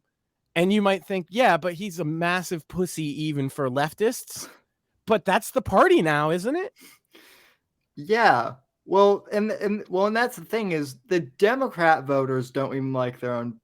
And I'm not talking at the activist types I mean your average ordinary run of the mill, daily Democrats. They can't stand. I literally asked my neighbor who's a Democrat today, well, if you guys can't stand Newsom either, then who do you guys have? And they literally... Well, that's my problem. I don't have any friends anymore who are Democrats that I could ask to be, besides these named people, who do you think the Democratic Party is good? And you know what? I have no idea. I mean, I wouldn't say they're like my friends, but I do like to... And both of you guys know this about me. I am very inquisitive. I like to talk to people from, across, as long as they're polite to me. You know what's funny is I never really did, right? But I don't have to anymore. All I have to do is listen. I listen to what normal people are saying, and a lot of them, because I live in Massachusetts, a lot of them are either independent or left leaning or center right. And that's pretty much everybody, right? Yeah. A couple libertarians. And they all say the same thing across the board. They all hate Biden. And they all think, where is any other Democrat candidate worth a shit? And they'll all point out that there's a whole bunch of Republican candidates that, whatever we might think of them, are at least more like a name that people know than what the fucking Democrats had last time and what they could present this time if they had a full-blown primary. Now, now listen, both of you guys are going to give me shit for this for obvious reasons. I was asked. Yeah, damn you for being crippled. No, go ahead. I had, well, that too. But I was asked if you had to pick a Democrat, who would you want to pick? And I said Tulsi Gabbard because she seems to be the least sane of because she seems to be the least insane of... She's a good choice, but she left that party, bro. Well, yeah, so the response I got from this person I was asking is, oh, she's too far right for which is funny because her stated stance for 10 years now has been to take all the guns away. I know. Very far right, but you have to look at her where she's from, where she's coming from. I mean, look, I don't have to. If somebody's a gun grabber, I'm not going to vote. I'm ex-military, work for the military, and she's a colonel, currently still in the military. Yes, and she's Hawaiian, and I lived in Hawaii. I know her politics, and that's why she's anti-gun. Also, she's a fucking colonel. She don't know jack shit. She's also a fucking MILF too. Sorry, I had to get that out there. Bro, have you seen her surfing? Oh my god, bro. She's fucking hot as shit. Yeah. But the best thing about her, even though I don't agree with a lot of her things, but I do agree with her one thing. She is so anti-war because she's been in it. She went to war. She knows how bullshit it is. And I would love her to be president just to stop all these stupid wars that we keep doing over and over again. But that's my point is like and Tucker has actually talked about this, how the Democrat Party is now the party of war. Like, are you hold on though, because so embedded with the military-industrial complex? Yes, they are. That begs a question though. Like, obviously, I have 3 senators in my company right now. It's a hypothetical, right? But you said you would like her to be president. Would you, for the anti-war cause that you believe in, trade in your right to civilian firearm ownership? Negative. Okay. I'm not saying that she would do that, right? I'm just saying that I is would totally vote against her if she said, and we're ending 2A, we're getting rid of all weapons for civilians. Well, that has been her position. And I'd be like, then we're fucking done. Because that is one of the main reasons why we've not been invaded. That's why I've been opposed to her for so long. Right. It's not. Yeah. She's not just a gun control person. No, she's get rid of 2A. Right. I'm not for Tulsi. I'm just saying I would love her to be for president if she emboldened what I would think would stop us going into all these wars. But no, if she was like, get rid of weapons, no, fuck you. No, I'm keeping my gun. I love my gun. I love all my gun.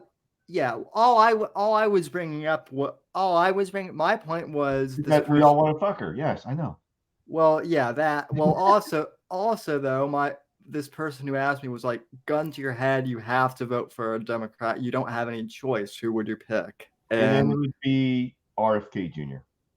Well, now, but also a gun grabber. Just yes, but he's not going to get it through. Because he's got stuff he understands. Because that's what kept.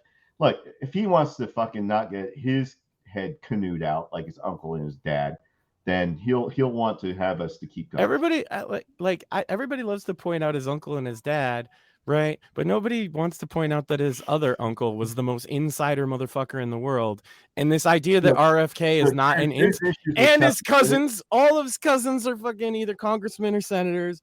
All of his fucking, like, the whole family's still involved. Like, I just, my only thing is this idea that RFK is an outsider is a joke. Chappaquiddick, okay? And that shit was very not the way they said it went down. That's all I can say. Okay. Well, I believe firmly that the Kennedys is the most insider family there is, and he's a part of it. Bush. Okay, but they're on par. Dude, the Bush family fucking financially sponsored the Nazi Party. Okay, but the Kennedys did too. I didn't say they didn't. Right. That's my point, is you don't want to be in that tier of human beings, right? But do we have a choice? Yes. We're looking. When it comes to RFK, you have literally every choice in the world because he's gonna lose. But he keeps Biden out, bro. We're looking at That's what I'm hoping for. I'm hoping a lot of votes go towards, on the Democratic side, towards RFK. I mean, that's he's running in the primary though. Like that means that after the primary, he would have to run another campaign. Yeah, whatever. And get on the ballot and all these things. Maybe he does. He does. I think what Wolverine is saying is the same thing. I've been saying, which is that he splits the vote in favor of Trump, right? Right. Yeah, so does a lot of people. Just like Perot did for fucking Bush in '92. Yeah, exactly. Anyway, though, you folks want Trump, so that's how old I am. Because I voted in that fucking campaign. We have a Manchurian candidate, and he's afraid to tell Russia to get out of Cuba. He's afraid to tell China to get out of Cuba. He's afraid. China now is building, think of this, China is building military installations in Cuba. The Cuban population of Miami is not too happy because they're never going to be able to go back. And you don't even hear about it. And the worst culprit is the press, the media, because normally, when I first heard that China is building installations in Cuba, and installations means military installations, okay, they said just some communication. They did that on the islands with Japan. They took the island, they started this massive construction, and they told everybody, including the Japanese have to be very careful. They told everybody that this is a housing development. They're going to build a housing development. And I said, how come the runway is 20,000 feet long? You know, private jets need 4,000 feet. They don't need 20,000 feet. The big ones need 20,000 feet. They don't even need 20.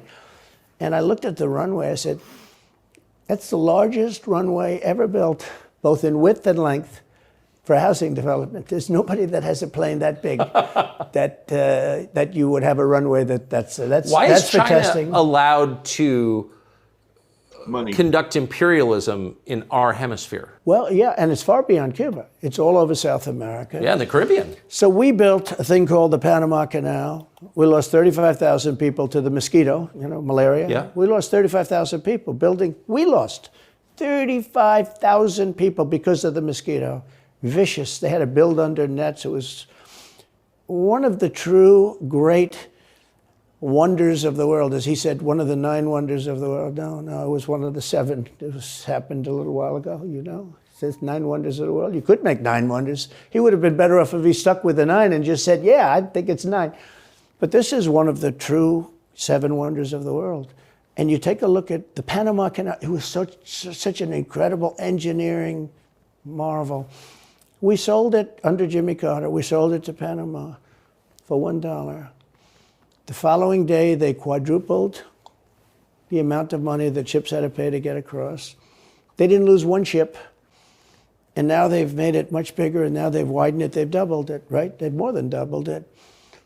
And it's one of the most profitable things. Any time it's just incredible, right? We gave it away for $1. China now controls it. They actually control the Panama Canal. They run it, they control it. And we shouldn't let that happen. And we can't let China be in Cuba. And they'll get out. If I'm president, they'll get out. Because I had a very good relationship with President Xi, but he respected this country, he respected me, and he'll get out. And we can't let them run the Panama Canal. We built the Panama Canal. Should have never been given to Panama. We should have had it. But we gave it for $1. Think of it. They quadrupled. In one day, they lifted the fees, which are, you know, pretty big for these massive ships to go through, right? Rather than going around the Cape and through all the tremendous storms, such beauty, such, you know, it's beautiful stuff. But you didn't want to get caught in those storms. Those were storms that wiped out the biggest ships. And we go through the Panama Canal, we built it, and we gave it away for $1. Think of that, how stupid are we? We have done the stupidest things in this country. And now we have a president that can't put 2 sentences together. Can't speak, can't walk, can't talk. Yep. I don't think. The current administration just did something, maybe not as equal, but just did something very stupid as well. The $300 million worth of unbuilt wall, we sold off to some company for $2 million for a loss of $298 million. I did hear something about that. Yeah, I read the whole thing. So yeah, it's a fact. Our government just said, "Hey, fuck $298 million." I was just thinking, as Trump said about Jimmy Carter, I'm like, well, Jimmy Carter no longer has the reputation as the worst president in the history of the country. Right. He does not. That goes to Biden makes him look like a great president. Yeah, which is sad. Honestly, I don't know about great. Well, compared to, He makes him look mildly competent. How about that? Good-er. yeah, Good-ish. better than Biden. So That's like being He the gets to nicest guy in prison. yeah, Better than Nixon, who sold off all the production to China. Oh, here we go. yeah. I thought you didn't want to fight. Well, bro, that's how my family ended up in the military, because of Nixon, when we were living in Massachusetts. Mm-hmm. Anywho. the starting gate, but these people do miracles. I mean, he ran out of his basement, and you got away with that one because of COVID, so he sort of got away with it. They cheated on the election. But you have people that are very smart, but they're fascists and they're radical left lunatics, and they're destroying our country with the all-electric cars and the windmills all over the place, which, by the way, don't work, and they're most of them made in China. For the most part, they're made in China. Germany a little bit, but China. But you look at what's happening to our country, even no voter ID. I mean, why don't they want voter ID? There's only one reason they don't want voter ID, because they want to cheat. I mean, who doesn't want, the Democrat convention, the last one, they had voter ID that was this big. It looked like a prison card, this big on their chest. You walked in, they had your picture, your this, your fingerprint, they had everything. The most incredible voter ID I've ever seen. That was to get into the Democrat National Convention. But to get in to vote, if you buy groceries, if you buy practically anything now, you have ID on a card, credit cards or otherwise. But don't you think it's racist to have to show your ID? Well, they probably say that. They use anything not to show ID, because voter ID is pretty simple. And we could go back, and we should go back to all paper ballots, voter ID, same-day voting. France did it. France had mail-in ballots, and it was terrible. Anytime you have mail-in ballots, you're going to have massive cheating on your elections. Anytime, but not just the presidential election. Anytime you have... Isn't that the whole point of them? Yeah. So you can cheat? Oh, yeah, sure. It's their whole point. That's their whole point. They want to cheat, yeah. They have to cheat because their policies are so bad that if they didn't cheat, they couldn't get elected. Who wants open borders? Who wants high taxes? Who wants high interest rates? Who wants to not be able to use a gas stove or have to drive an electric car, which, you have a 4-hour drive, but the car only goes an hour and a half, so you have to charge it. The happiest moment for somebody in an electric car is the first 10 minutes. Do you pause it? In other words, you get it charged. Yep. So one point also he could add into that is, who wants to watch the value of the home they own drop in value? And that's literally what I watched this year because of what's going on with Biden. Yeah, well, that and BlackRock buying everything up. But that's how they come in and buy, and that's what I'm saying is. Well, yeah.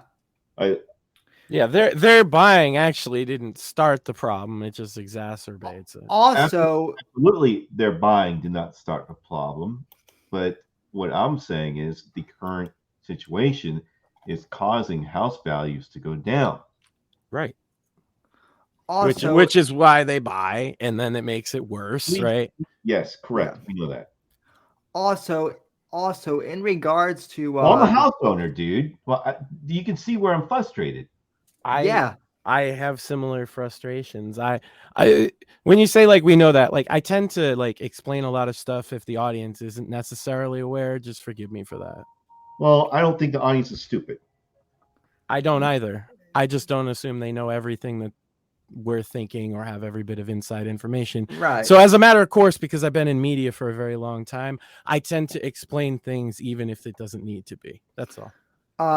Also, someone brought this up to me a few weeks ago in regards to the mail-in ballots thing. Oh, well, Sam, you're disabled. Isn't mail-in voting more convenient? Yes, and I've done it before, but I would absolutely go vote in person. In fact, I'm not going to the next election because I don't trust these fuckers.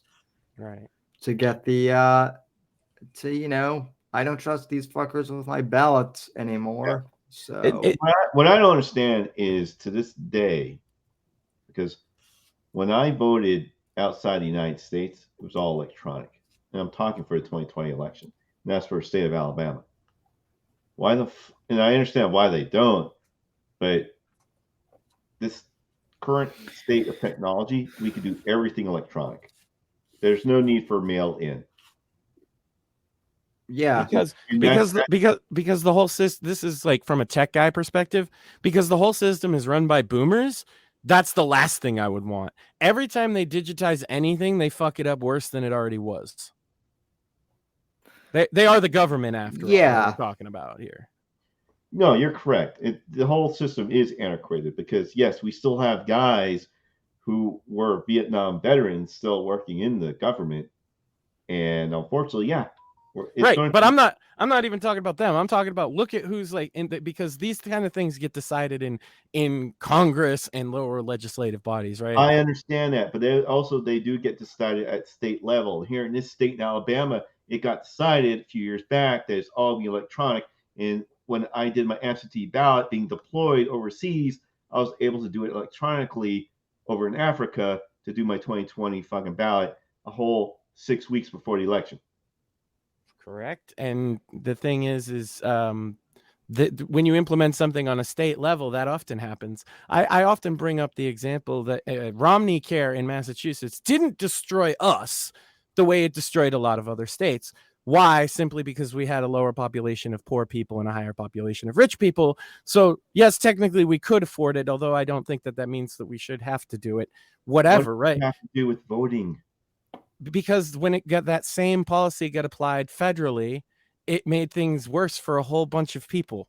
That's what it has to do with it. I'm talking about. I'm talking about implementation. I don't trust a bunch of boomers with technology, and there's boomers in every state legislature and every town and every municipality that don't understand technology at all. And when you explain even the most minor things to them, their eyes glaze over like you're speaking Latin. You're fucking stupid, dude. That's bullshit. Okay. You don't think that you think the people in government really understand technology really well. That's your position? My position is there's enough smart enough people out there. And dude, I'm in my 50s, dude. So when you say fucking boomers don't know shit, come over here to the Missile Defense Agency and come do my job, jackass.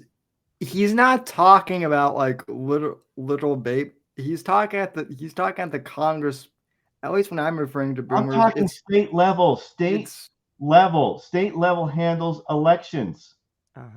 Yes, but I did point that out, that the implementation is going to be done by people. Okay, I'll take the word boomer out because clearly that rustled your jimmies. Okay, older people. You know what? Fuck you. You know what, guys? Fuck off. I'm done. All right. See ya. No, fuck you. You know what? I'm not gonna let you win. You're being this fucking young fucking piece of shit. You're young. Hey, hold on, Sam. He called me young. Thank you. Fuck you. Thank you. I'm young now. That's great. You are young, and you're young and not edgy enough to think beyond. Oh, I worked in media. Oh, I know so much. Oh, I know about the law. Oh, fuck you, dickhead. What do you know about being deployed? Your fucking goddamn rounds shot across your head. Watch your buddies die and shit. You don't. I don't think you do either. I think you're full of shit. How about that? I'm not. All right. I'm sorry, but the guy comes in here. I got secret clearance. I'm a super duper spec op. Oh, you gotta believe me. Come on, bro. Come on. I was nice. Okay, I'm gonna immerse him here. I was nice to you. You were never nice. You were never nice from fucking beginning, motherfucker. Oh, you gonna cry? No, I'm gonna get. Sound like you're gonna cry. My fucking part, you bitch. Because right from the get-go, all you were question. You wouldn't let me talk. You wouldn't let me get my piece out. How many times have I fucking questioned you, motherfucker? This is getting clipped. Laughing jackass. You are laughing, fucking bearded, almost balding jackass. You piece of shit. Whatever, dude. And you're a fake person on the internet claiming like everybody else stolen valor bullshit. But I can't tell you because it's a secret. Really? Yeah. Yeah. Okay. Fuck you then, man. Uh-huh. All right. I'm just trying to be the neutral host here. You are a neutral host. And I accepted your invite. Your fucking friend here is a piece of shit. Ooh, I'm so hurt. No, I don't give a shit if you are. I'm just stating a fact. Fuck you. Well, I know I don't have to give a shit because I know you are, because listen to you. It's great. Keep going. No, all you do is attack, dude. Why? No, Max is just asking questions. And then question after question after question. Hey, that's what I do. That's literally what I do here. Did you not know? Maybe you should watch the show before you come on it sometime. I don't know. I was given an invite, asshole. Yeah, I mean, to be fair, I did invite you, but I mean, dude, I'm the same way. I ask lots of questions of guests on my show too. Not all of them like it, but you know, you and I have had good interactions, so that's why I invited you. He's not, dude. You're Sam. You're fine. This guy, Fuck him. Yeah, well, Matt. Okay, well, Max is from Massachusetts. Matt. So am I, asshole. Yeah, well, this is great. We're getting two mass holes together. So as I like to I don't put know. it. I can't take that seriously from secret agent man over here. And why are you saying that shit? You know what? Because you're pulling a Frank Dukes over here, motherfucker. Bro, everything you fucking do is an attack. And I'm like, I'm trying to talk. Everything is a question or attack. I'm like, where is the fucking civil course? There isn't. There hasn't been a civil course between you and I since it started. Because of your fucking attitude and the way you come across. You're a piece of shit, motherfucker. Uh-huh. All Tell right. us more about your feelings. Oh, I'm really fuck interested. you. Here's my feelings. This is my feelings here, right here, motherfucker. Mm-hmm. Do you feel better? I do, dickhead. Good. All I'm right. glad. Listen, do you want to stay or No, go? I'm fine, but your friend here, Matt's a fucking piece of shit dickhead. All right. Cool. I mean, he knew that, just for the record. Well, I didn't. Well, now you know. Nice to meet you. Let's keep on going. Let's go. Secret agent man. Yep. Fuck off. All right. Oh, right. I'm sorry. Now The for- internet has to take all of everybody's claims super seriously, especially when they say, but I can't tell you or I'd have to kill you. Bro, I never said that. I know, but you said I have top secret clearance and all the same shit I hear from all these Like I said, spurgs. you and I It's could the sit same down fucking and we thing. could talk for hours. But you and I bet. both know there's stuff I cannot fucking say on the internet. I don't You know that. I don't know that. Right? I actually think you're full of shit. Just for the record. Well, just for record, fuck you. You have said that. I as long as it keeps Yeah, for making the you record, feel I'll better. say it again. Keep Fuck saying you, it, Matt. please. Fuck you. Oh man, could you do that again so I'm not talking over you so I can get the soundbite? Yeah, please? sure. Matt, for the record, fuck you. Fuck Thank you. Can you say double fuck you? Double fuck you, Matt. With a Matt, a double M and a double T. Matt, fuck you and fuck you. All right, you're my new Dave. Thank you. Wow, this is entertaining on a whole new level. Oh, I'm having fun, dude. Trust me. No, so am I. This is Clearly. great. Let's see. Yeah, so anyone complaining that we were just gonna stream snipe? No, we're having fun. We're having more fun interjecting. But anyway. 10 minutes. The unhappiest part is the next hour because you're petrified that you're not going to be found another charger. People, I'm saying if people, I'm not knocking electric cars, they're fine. They're fine. But if people want to buy a gasoline car or a hybrid, hybrids are pretty good actually, but they should be allowed to buy. They don't want to do any of this. So right now, California's in a big brownout because their grid is a disaster. The grid all over the country is sort of a disaster, but the grid in California. And yet they want to have in a very short period of time, millions and millions of cars going off that grid essentially. It doesn't work. So plug your car into a grid that's failing. You should be able to buy an electric car. You know, electric cars could be fine if you drive short distances and you want to have, whatever, and you have plug-ins everywhere you go. They could be fine.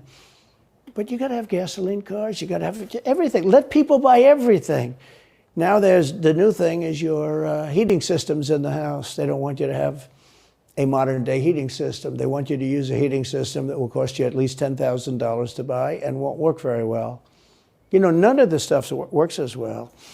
One of the things I did with EPA is you have states, many states, most of the states have so much water. You know, it comes out of heaven, right? The water pours down and you have it. It's there. It's got to go wherever it goes, into the oceans, whatever. It's not like a big problem. Now, in some states, they have a problem. You know, you have some desert areas and all, and for that, it's okay. But they have sinks where no water comes out. You turn it on, no water comes out. No water comes out of the shower. No water is allowed to go into the washing machine for your dishes or for your clothing or what.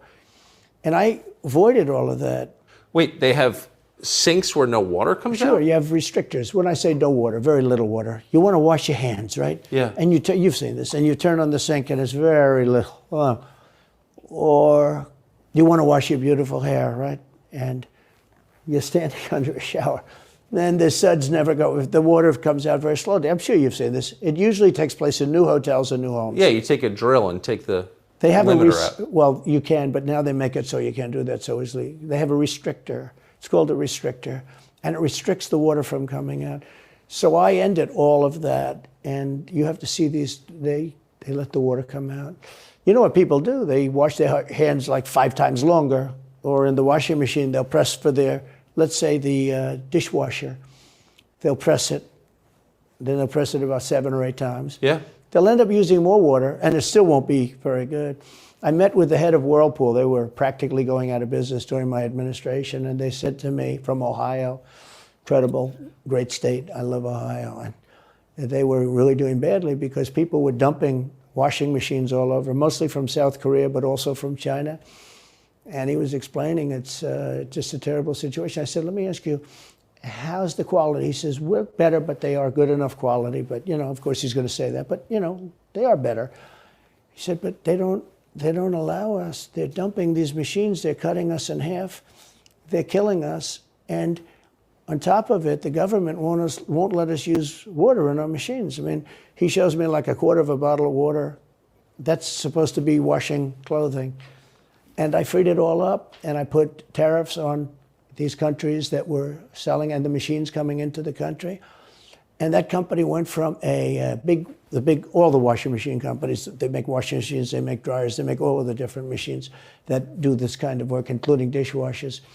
And they went from a disaster area to being just thriving. But can I ask, they love me in that part of Ohio. Well, I bet they do, but why should EPA, no one at EPA was elected by anybody, Yeah. Why do they have the power to decide how much water your washing machine uses? Shouldn't Congress in a democracy get to vote on that? Yeah, you could say that. They do things that are not very... So how do Because of the green movement and shit, essentially. Yep. that's my question. How do you, if you get elected again, go back to Washington, how do you keep the agencies under control? How do you keep FBI and CIA specifically under control? The way you do it, like I fired Comey, that was a big deal. You know, a lot of people said, and I fired him very early. Somebody said, oh, I wish you would have fired him. There was a real question about firing him. Anyway, you understand, because, you know, when they have a 10-year term, there is a question. I fired Comey. That was a great thing. If I didn't fire Comey, maybe I wouldn't be talking to you, or I'd be talking to you about real estate or something else other than politics, right? That was a coup, in my opinion. That was a very sick deal. That was the insurance policy. You remember the insurance policy? Oh, she's going to win, darling. She's going to win. But just in case she doesn't, we have an insurance policy. An insurance policy was what they were doing. And we caught them with that. That was a very important tweet or whatever it was, text. It was a big deal. That was a big deal. The insurance policy. She's going to win 100 million to 1. That's not good odds. At least they gave me 1, right? 100 million to 1. But just in case she doesn't win, we have an insurance policy. And everybody said, that's strange. That's strange. But we caught all that because I fired Comey. Because when I fired Comey, it was like throwing a rock into a hornet's nest, into a nest of bees, and the place went crazy. So when you were president, are you confident that you knew everything, say, CIA was doing around the world? No, I'm not. It's a very interesting group of people. I had very good relationships, I thought, but I was a little surprised when I got out that, you know, things go on. Look, it's... What were you surprised by? I was surprised. I think it's some of the people. I was surprised that there was... I had a group of people. Look, we killed many, using the CIA, I have to say this, very bad actors. We were very good at it. You look at Soleimani, you look at al-Baghdadi, bigger than Osama bin Laden. I mean, Osama bin Laden, but al-Baghdadi did ISIS, and he was rebuilding ISIS very strongly. And that was the CIA that did that? That was really us that did that. Yeah. That was really us that did that. And Soleimani was us that did that, not so much CIA. But we did some very good work with the CIA. what I started, when I looked at the 51 intelligence agents saying that was the laptop from hell was Russia disinformation, when I took a look at that, I said, that's a horrible thing. They knew it wasn't. They knew it was not. And by the way, you're talking about cheating on the election? McLaughlin and Fabrizio, great pollsters, they said a thing like that plus other things meant anywhere from 10 to 17% of the vote would change. Whatever happened to Mike Pence? You've always been nice to Pence. I've never heard you criticize Pence. You've defended him in public many, many times. He's out there attacking you. What is that? So Mike wants to run for president. You got to understand, in my opinion, Mike Pence had the absolute right to send the votes back to the legislatures. The Democrats and everybody said, you don't have the right. In other words, what I said, is he a human conveyor belt? You mean if he finds fraud in Pennsylvania, in Georgia, in any of these states, Arizona, he has to send them to Mitch McConnell, right? That's right, sir. Well, if he finds fraud, he has to? Yes, sir. I said, so he's a conveyor belt. Boom, put him in.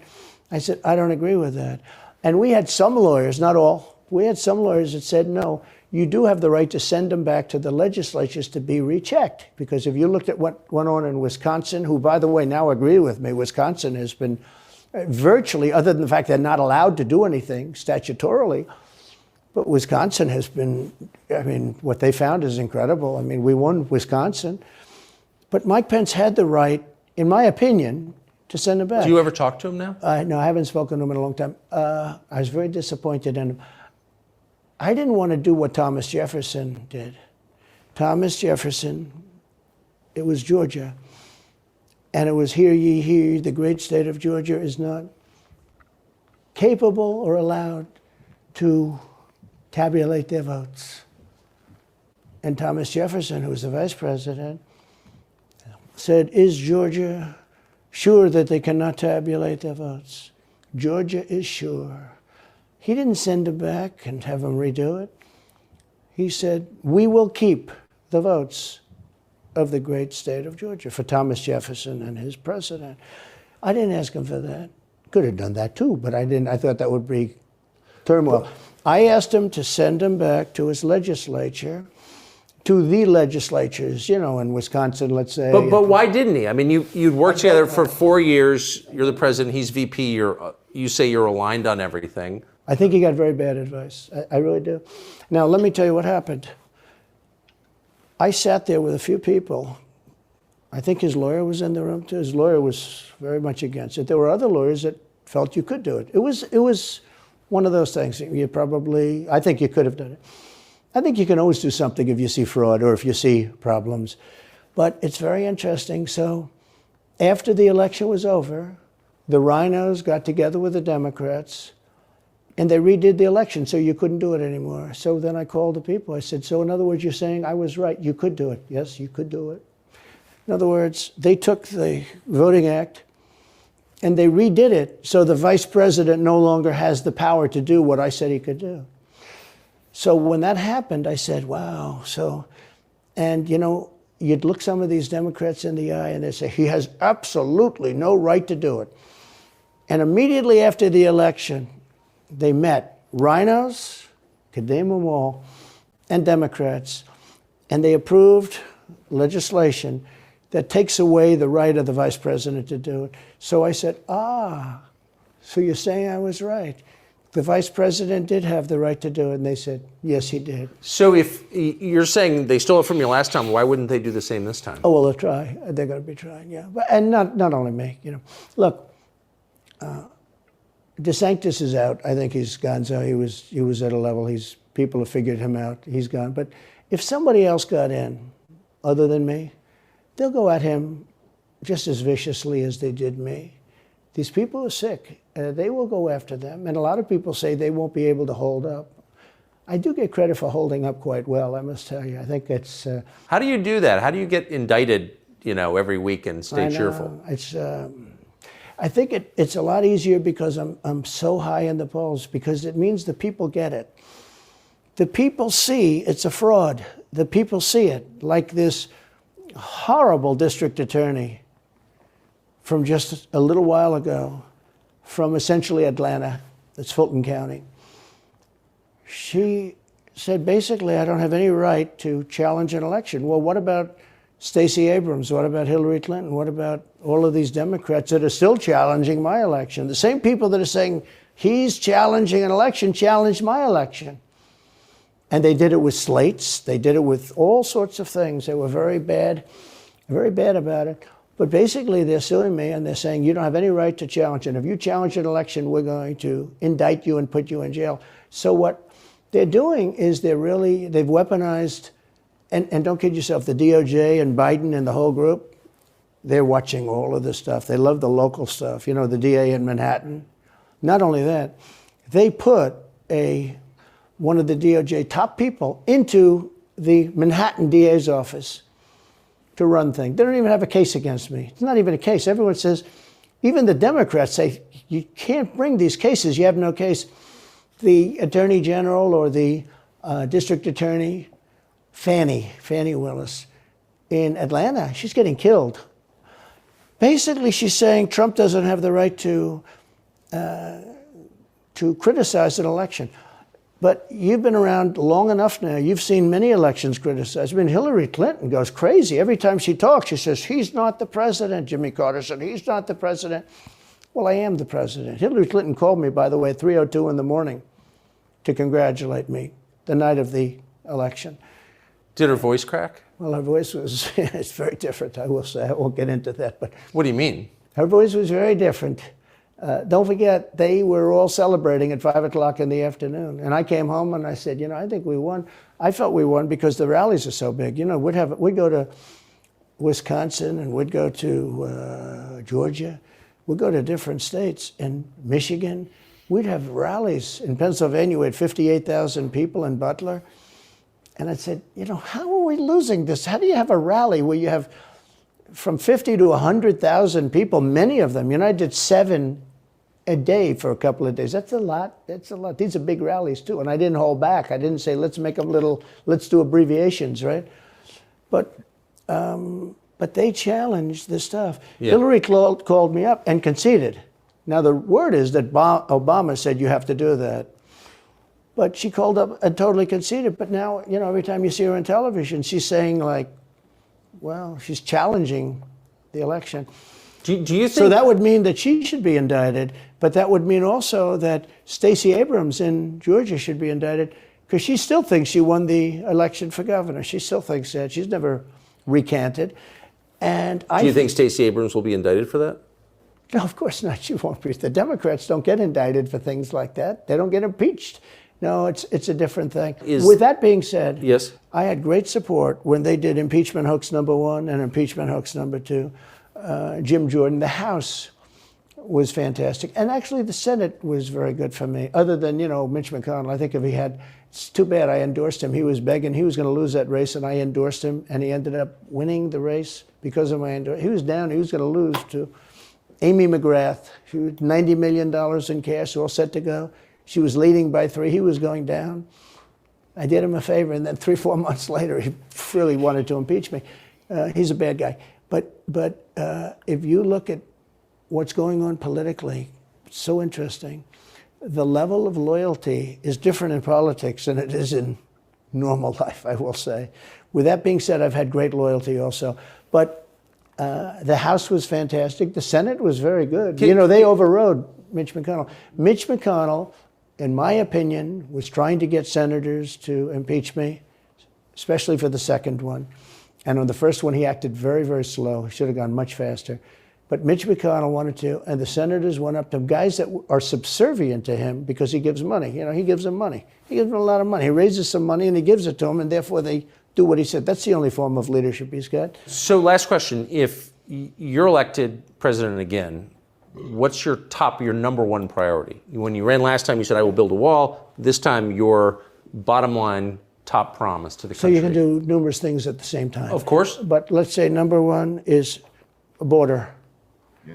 And taking hundreds of thousands of criminals that have been allowed into our country and getting them out and bringing them back to their country, Guatemala. By the way, not only the 4 countries that we think of as neighbors, all over the world. Last month, we had 149 countries represented. Think of it. We had 149 countries represented, Tucker, from places that many people never even heard of, coming into our country. And they're coming in from mental institutions, and they're coming in from prisons. They're emptying out their prisons all over South America. They're emptying out their mental institutions. Terrorists are pouring into our country. We have no idea. I had the strongest border in the history of our country, and I built almost 500 miles of wall. You know, they like to say, oh, was it less? No. I built 500 miles. In fact, if you check with the authorities on the border, we built almost 500 miles of wall. And I had another 200 that I was going to build. You know, it's like water, it seeks. And we're going to build another 200. We built it. It was all set to go. All they had to do was install it. It would have taken 3 weeks. And that's when I found out. I said, I think these people actually want open borders. The first thing I would do would be I would seal up the border good and tight, except for people that want to come in legally. Do you think we're moving towards civil war? There's tremendous passion and there's tremendous love. You know, January 6th was a very interesting day because they don't report it properly. I believe it was the largest crowd I've ever spoken before. And you know some of the crowds I've spoken before. And like July 4th on the mall, I think they had 1 million people there. But I think that the biggest crowd I've ever spoken before was on January 6th. And people that were in that crowd, a very, very small group of people, and we said patriotically and peacefully and patriotically, right? Nobody ever says that. Go peacefully and patriotically.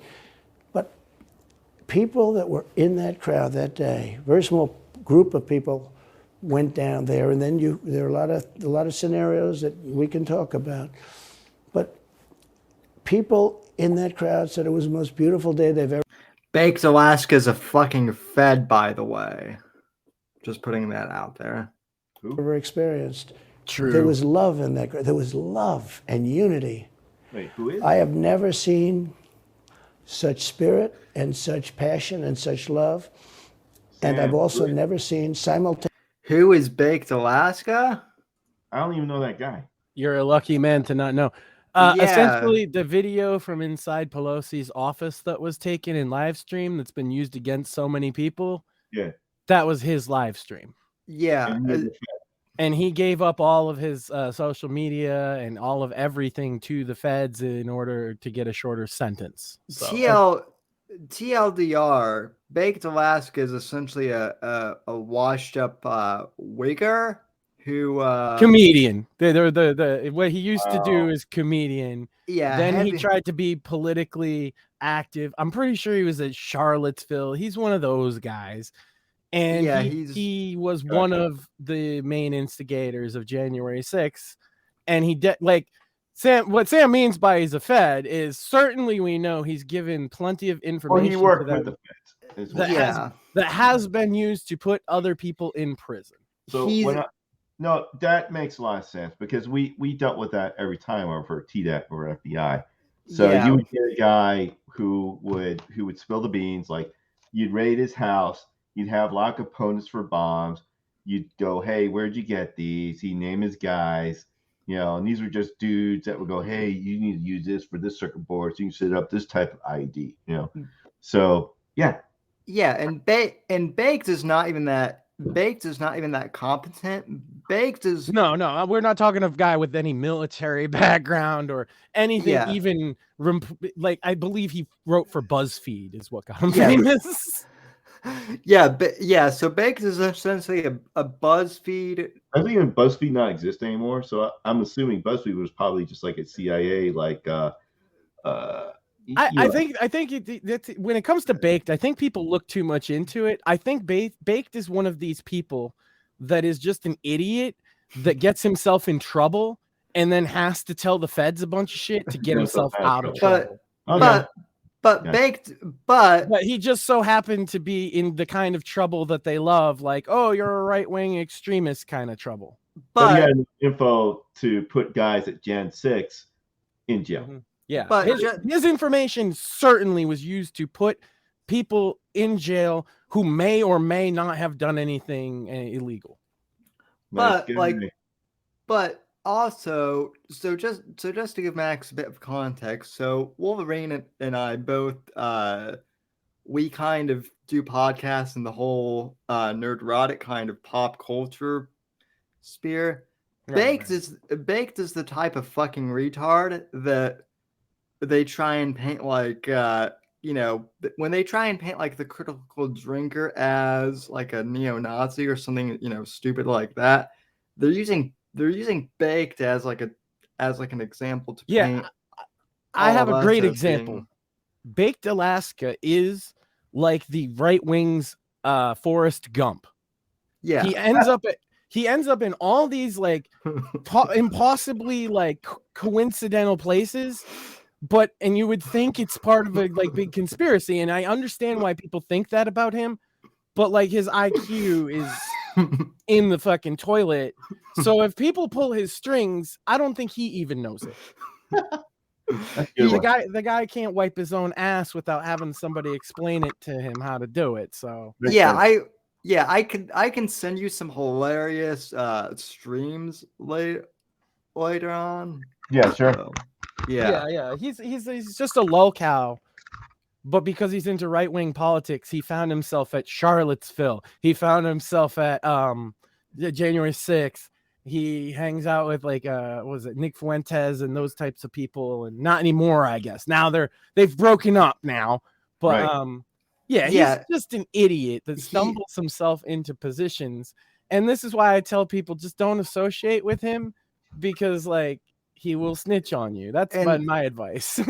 in the corporate media, they love to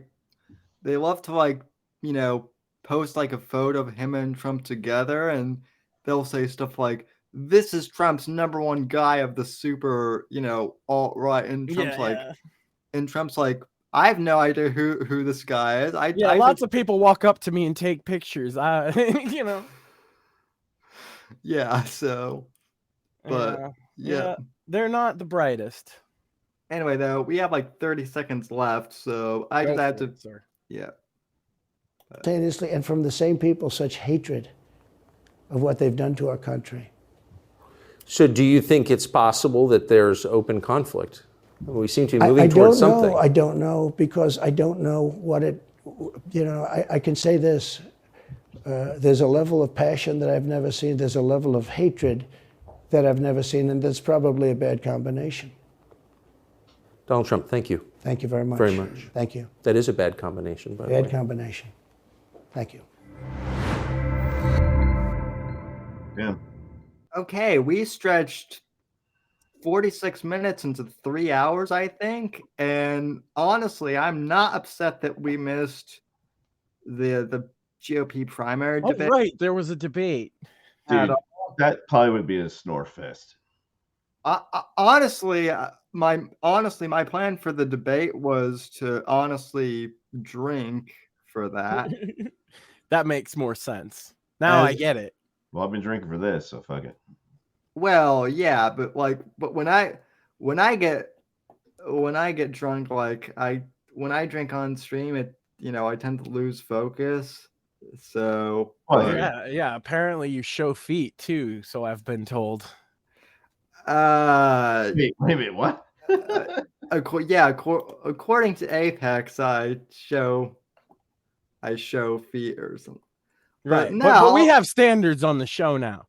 So that's going to cost you $100 donation. Yeah. You only show 1 foot, not feet. Yeah, 1 foot.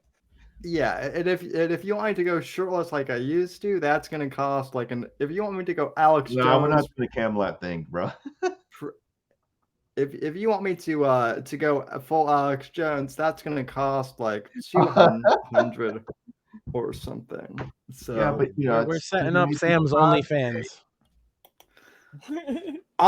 Honestly, the funny thing about the OnlyFans thing, we've talked this too. Thank God Rumble exists, because if YouTube had banned me, I would have unironically like started an OnlyFans and been like, all right, me and some of the boys looked into that not that long ago. Because they're more free speech than most of these alternatives to YouTube. Guys, people streaming video games on Pornhub because of their free speech. Yeah. The problem though is the discoverability, right? Is the people discovering you? Yeah, Are you don't discovering you get next to bots like in your messaging. You get like nuns and priests and shit going, go to church. Yeah. So like to the left of your video is like the incest bro porn, and to the right of your video is the gangbang orgy.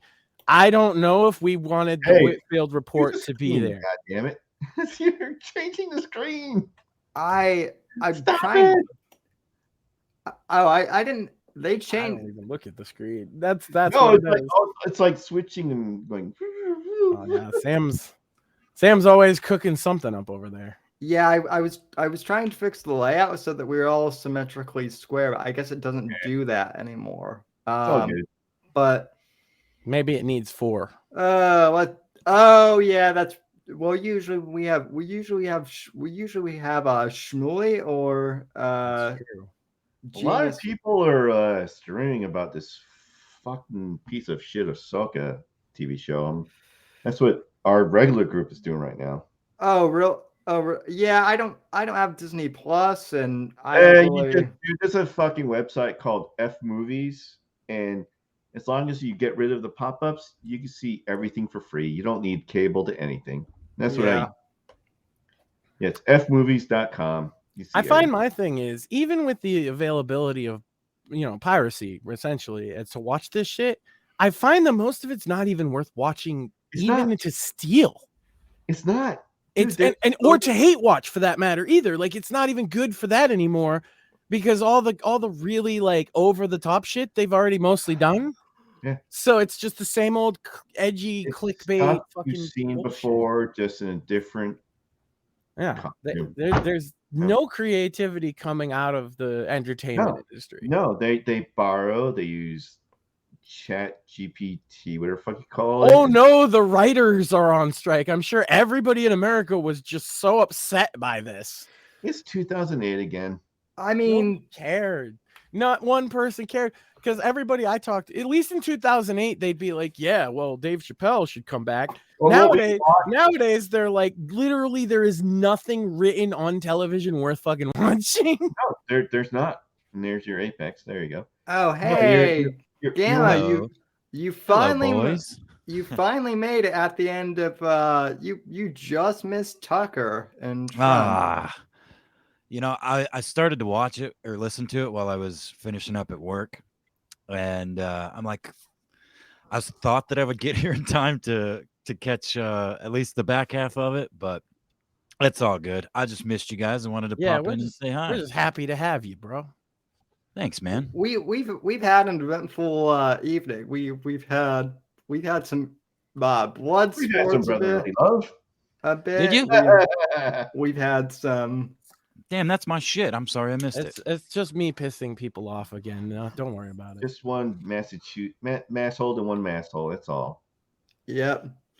It's true though. You get two of us together and we'll never get along. Yeah. If we did, it's like me and my cousins, bro. if we did get along, if you put two massholes together on a panel and they get along, yeah, there's an issue. There's something seriously wrong. Yeah, they're in cahoots or something. You're being worked. No, they're actually going to kill each other. Yeah. Anyway, you're going to turn the cameras off, and then you're going to read a news story about what just happened. Yeah. Anyway, though, wow, Apex Gamma, how have you been? It's been too long. Far too long, my young friend. I'm doing okay. I'm doing pretty good, actually. I'm on the, as you in the audience know, I've pretty much lived through like a mental health crisis as your co-host the past couple of years. Yeah. Yeah. So, I'm doing good, man. Better anyway. You sound good. You even corrected yourself to say pretty good. That was solid, brother. Thanks, man. You sound better than you did the last time. I talked to you. To be fair, the last time I think he was on here, he was drunk though. Yeah, that's what I was literally just about to say. That I never even really drank that much before a couple of years ago, and I even still don't drink that much, but I drink regularly. like, every day drink, 3 or 4 beers or whatever. And I'm a recovered drug addict. I did opiates and shit for most of my teenage years, and I recovered from all that. I was completely sober, and I was sober when Sam and I met. And then shit fell apart, and loved ones died, and I just kind of couldn't catch myself. And the last couple of years has been hard, just generally. Yeah, of course. Yeah, of course. Yeah, totally, dude. Well, everything fucking shut. Yeah, it was hard to not become like just a complete black pilled piece of shit. Just fuck it, like just kill me, please. So yeah, I mean, I've just time away from the show isn't really what I needed, but I've slowly been making other changes, simple things like exercise and practicing general positive attitude, things that I used to be pretty good at. But yeah, I mean, I feel like I'm on the upswing. So yeah, well, I've noticed you've kind of been tweeting a bit again here and there, retweeting lots of cat content, or I guess reposting, or whatever the fuck it's called. Yeah. Well, yeah, and I mean, it's funny because when I first got into both joining you as a co-host and like even opening a Twitter account, I've always been a pretty sociable person, but not super open. Like pretty guarded in a lot of aspects of social life outside of really close friends and things like that. So I thought originally I was going to use the platform to just express myself and not worry so much about like sounding stupid or looking what dumb. People think, right? What people think, exactly. Yeah, because I had confidence in myself to be able to either explain myself or just know that I'm a good enough person that whatever anybody tried to slap on me wouldn't really matter because I know who I am and stuff like that. And it didn't last very long. So since then, it's been like, all the old demons just haunt me there too, so I don't really interact. It's part of the other reason I stepped away from the show, just because I don't know. It's kind of hard to explain, but I think you guys get it. It's just, like the middle went down and I just kind of followed it for a little bit. It's like one of those things. It's another thing that you had to do every week that maybe you didn't need to do. Yeah. Right? And it wasn't making you happy. Yeah. And that's the thing is truth. The truth of it is it was one of the few things that brought me some kind of joy for a long time. But it was only at the end, towards the tail end, when I was I was more concerned about getting drunk than talking about the topics on the show. And Sam is basically my only friend. Sam and whatever guests that week, Well, the other thing too is, there were a few things. I think the fact, in all honesty, that the show was on Saturday was a big kind of killer for us, because let's be honest, no one really watches streams on Saturday. Outside of like the most hardcore internet users, and those aren't necessarily the people you want watching your show. They're not particularly interested in the topic of the day. Well, and yeah, but when I was in college, that was pretty much my only day. Well, but then also the ironic thing was, so Apex and I used to have some wild streams that were on YouTube that should have gotten banned but never did. And then as soon as I'm certain you guys were shadow banned, because as soon as we came over to Rumble, were. Like, aside, me co-hosting was a change, but other than that, it's pretty much the same show, right? It's just us shit posting about the news, and like instantly people started seeing it. We started hitting numbers again. It literally, YouTube was just, you guys weren't getting seen by fucking anybody. Yeah. And then YouTube and the YouTube defenders will sit there and tell you, oh, that's the only place to get seen. But if you're one of these people that you're not getting seen there, and you leave, and people are like, oh, why don't you have a YouTube? It's like, well, I got banned. Well, I tried that for 11 years. He got banned. Literally, the moment he got banned, what was he talking about? A loss in his family. Oh, the most edgy thing ever. That's insane.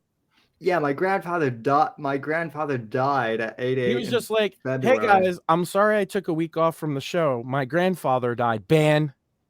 Oh yeah, literally mid eulogy for my grandfather. YouTube banned me, and then they never told me why. The other thing too was they told me I was banned for community violations. They never gave me like a copyright. They never gave me like any of the 3 strikes. They just outright. They didn't even say what video it was. So I've always made the case that because it happened while he was live streaming, it must have been that. And so they banned him for saying, I had a death in the family. And people who know us, Apex, they think it was some people think it was the gripers that maybe got my channel struck, but yeah, and I it is definitely 100% my fault that you're involved at all with anything blood sports related or Ethan Ralph or any of that shit. No, so I think some of that drew some attention too. You know what I mean? I blame that shit partially on I blame 100% of that on Owen, because if Owen had never gone insane, I would have never had cause to go into that sector to begin. Well, the other thing though is it some of it is Sam, but it's because Sam is just himself. So Sam is nice to everybody, right? And there's people on the internet that think that if you're nice to somebody that makes you a bad person, right? And that's basically been going on to some degree, and he just doesn't care. We just don't talk about this kind of shit on the show anymore because it's pointless, and it's a bunch of nerds jerking each other's dicks off sometimes. It is 100%, yeah. And you just got to let them come all over the place over there and not get any on you. That's the whole. I will say with the whole Nick Fuentes thing, that is a little bit of a different thing, because right, Nick Fuentes and Baked Alaska and Milo and those types, they did weasel their way into politics. Unfortunately, that's tangential to the political circle. Certainly, Nick Fuentes, you can't say he's irrelevant anymore. When he was Milo's not gay anymore. What the fuck? Right. I used to say the kid Nick Fuentes wasn't relevant, but then he walked out with fucking Kanye on the Alex Jones show, right? And so, you kind of have to address that elephant in the room. But unfortunately, that elephant in the room is surrounded by a whole cycle, like an ecosystem full of people who love to fuck with other people. And if you can take a joke, it never really gets on you. But some people can't take a joke.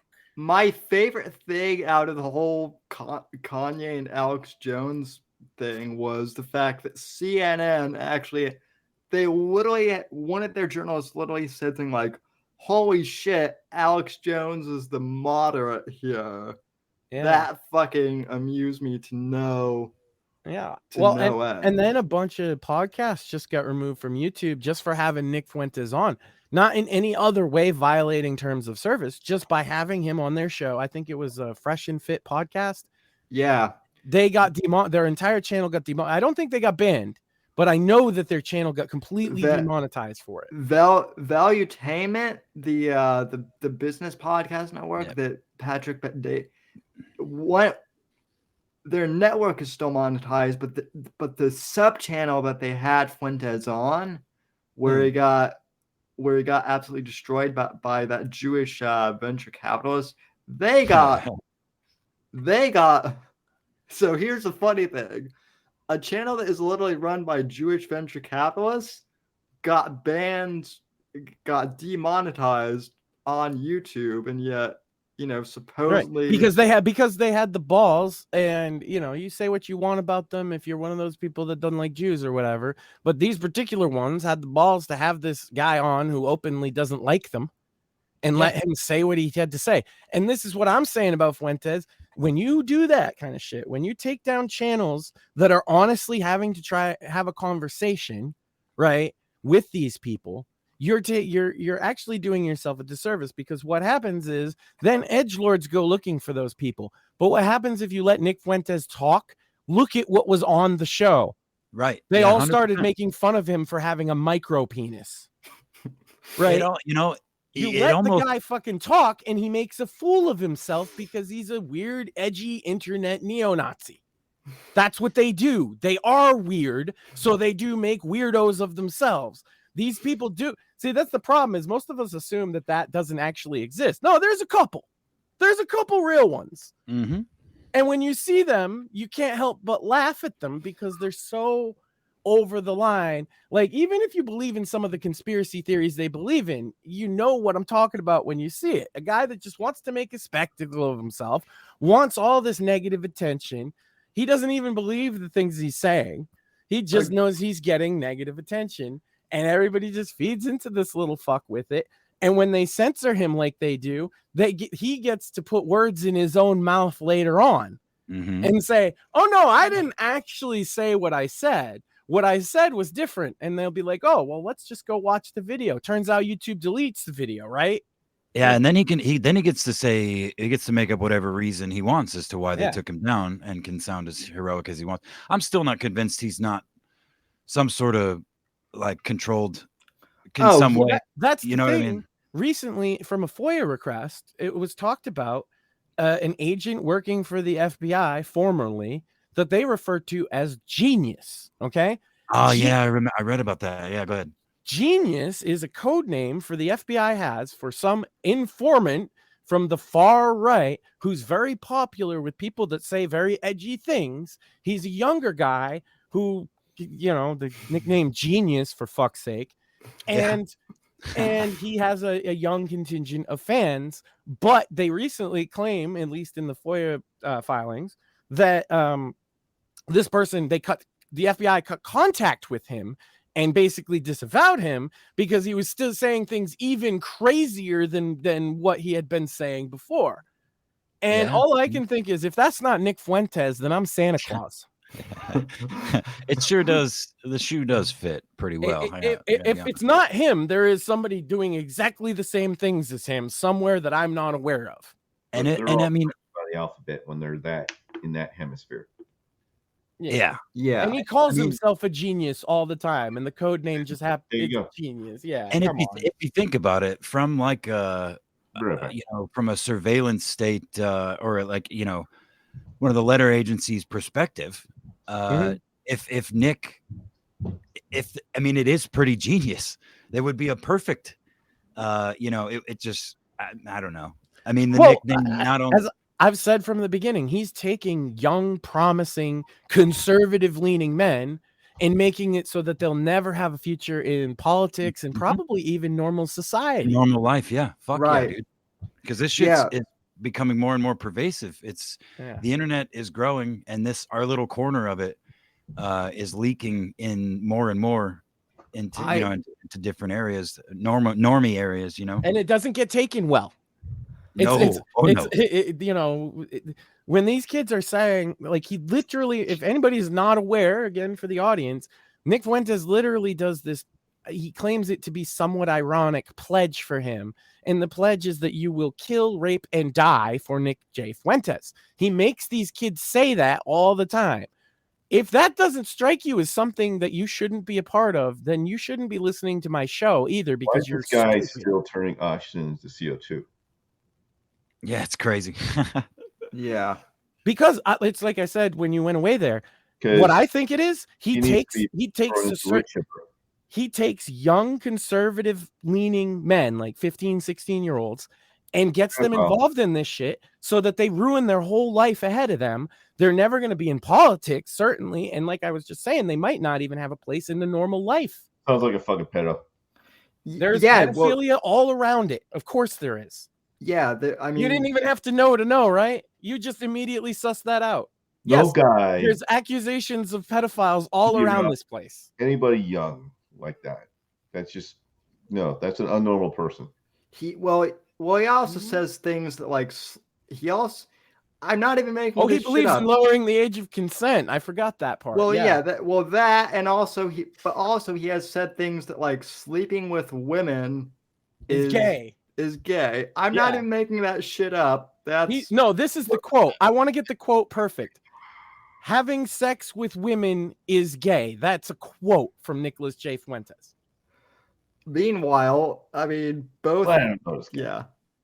Everyone here knows me. I'm like that phrase doesn't compute in my brain. No, at all. That comes back as a 404 right there. Yeah, maybe if you're, maybe if you're like a free, even then, like, right. But he's telling these young incel guys who have hard luck with women. He's teaching them, antisocial behavior to do in normal public. He says to do this kind of shit, and then they wonder why they can't get laid. Well, you're running around saying that you're gonna rape, kill, and die for some random weirdo fucking twink on the internet. You think a girl wants to sleep with you? Are you kidding me? No, they're not gonna fucking want to have your baby. They're like, you're a fucking culty weirdo. You want to get a girlfriend, gentlemen, just fucking be normal. Just like talk to girls about like normal shit. It's not that fucking hard. Yeah. Certainly not like fringe politics on the internet and lolcows. That's not going to get you laid. Yeah. No, most certainly is not going to get you laid. No. I mean, well, hold on. There is a chance, because I know there are females in this, corner of the internet, but you don't want it, my friend. I promise. But who wants to risk it with H. Pearl Davis? That's why I'm always telling guys, just a fucking get out. Trunk of a tree trunk of a woman. Yeah, Pearl Davis is what you might find in here in this little internet box, but out there is a whole bunch of like normal women. Promise. You're gonna get her in your internet box. You might get the internet box girl, but she's usually not real. Usually a guy, actually. No, and you know what? Even if by chance you run into a girl and you meet her, trust me, they're not the same person you've been interacting with online. No, they're not. I have a single account of firsthand experience of that, and it is actually mind bending to a certain degree. How much different you know what I mean? It can be. So, yeah. Point is, fellas, close the laptop, put your phone down, and smile at that cute girl that you've been following around the fucking grocery store, you weirdo. Yeah. At least start there. I've been telling them in your absence. Yeah, hell yeah. That's been my crusade, right? Just talk to girls, gentlemen. Get out there, talk to girls. They're real in the real world, and they might suck your dick if you're really, really nice. People asked what should you say to a girl when you first approach her, and I'm just like, hi. Honestly, Do it at the grocery store while you're holding a zucchini. That's the best. Hi is a good. Hi is the perfect pickup line. I promise. One of my go-tos, and not even, it's just one of my natural go-tos has always been starting off with a compliment, like a pretty basic compliment. Like, wow, you have really pretty hair, or your eyes are freaking crazy. The thing is that a lot of these beginners, like, that's too much for them. What they need, I'm serious, because I've talked to these guys and they're like, I don't even know how to talk to women, and it's like they actually have to just start with hi. Because they need to build the confidence of talking to a fucking woman at all. Now, I know that's weird for us because we didn't grow up that way, but it does seem to be a very common thing. Nobody taught these guys how to just like say hi to girls. Well, I mean, to be fair, I think a lot of these younger guys, at least the ones I've talked to, are afraid of getting Me Too'd, right? Exactly. I understand that, but also I think that Me Too, for the most part, has kind of died. I think it was never something they themselves really had to worry about, because they're the type of guy that's so worried about getting Me Too that they're like, I just can't talk to girls. They're obviously not a rapist. No, they're Right. just autistic. Yeah. Yeah, they're just autistic, and I get why they're afraid, because you see that fucking happening and you're like, God damn, I don't want to get Me Too'd, but you're probably not. And it's really easy to tell if a girl's into you or not once you're actually in the conversation. But like I say, a lot of these guys, they literally have to start with like, hi, the weather is nice, and then the girl will say, yes, it is. And that's like that's their quota for the week, right? Sure. Because they need to build up to anything more than that. I wish I was kidding, but at the same time, at least you can recognize the problem and maybe how to solve it. It certainly worked for some of the younger guys I know. I can say that. Like, Yeah. I was just like, okay, you can't hit on a girl. I get that. Why don't we start with hi? Just hi.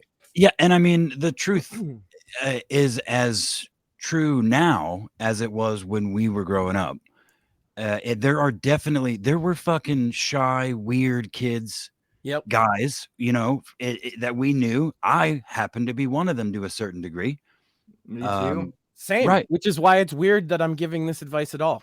No, it's exactly the type of person that should be giving it, and that's the thing. But I think what it really boils down to for a lot of these people, and both men and women, young and old, but especially the young people, is confidence and and being your confidence in your just being who you are, and like you can't just open the tap and let all of who you are out the first time you meet somebody, but you also you got to take a chance.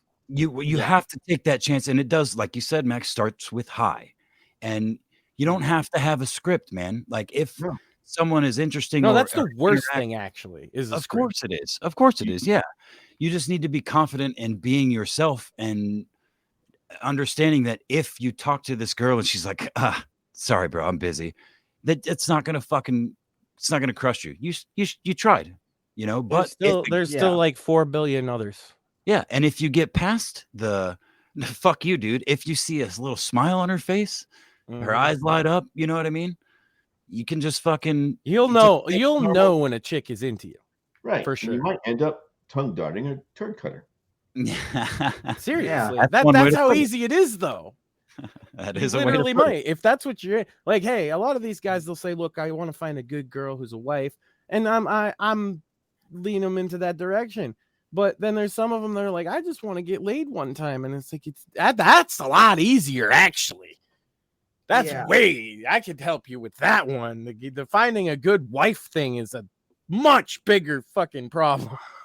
The thing of it is, too, is like a lot of these guys are like, and I used to fall into this category, too, of like, I wanted to, when I was like really young, I wanted to find the perfect girl like the first time, right? And that's not gonna happen.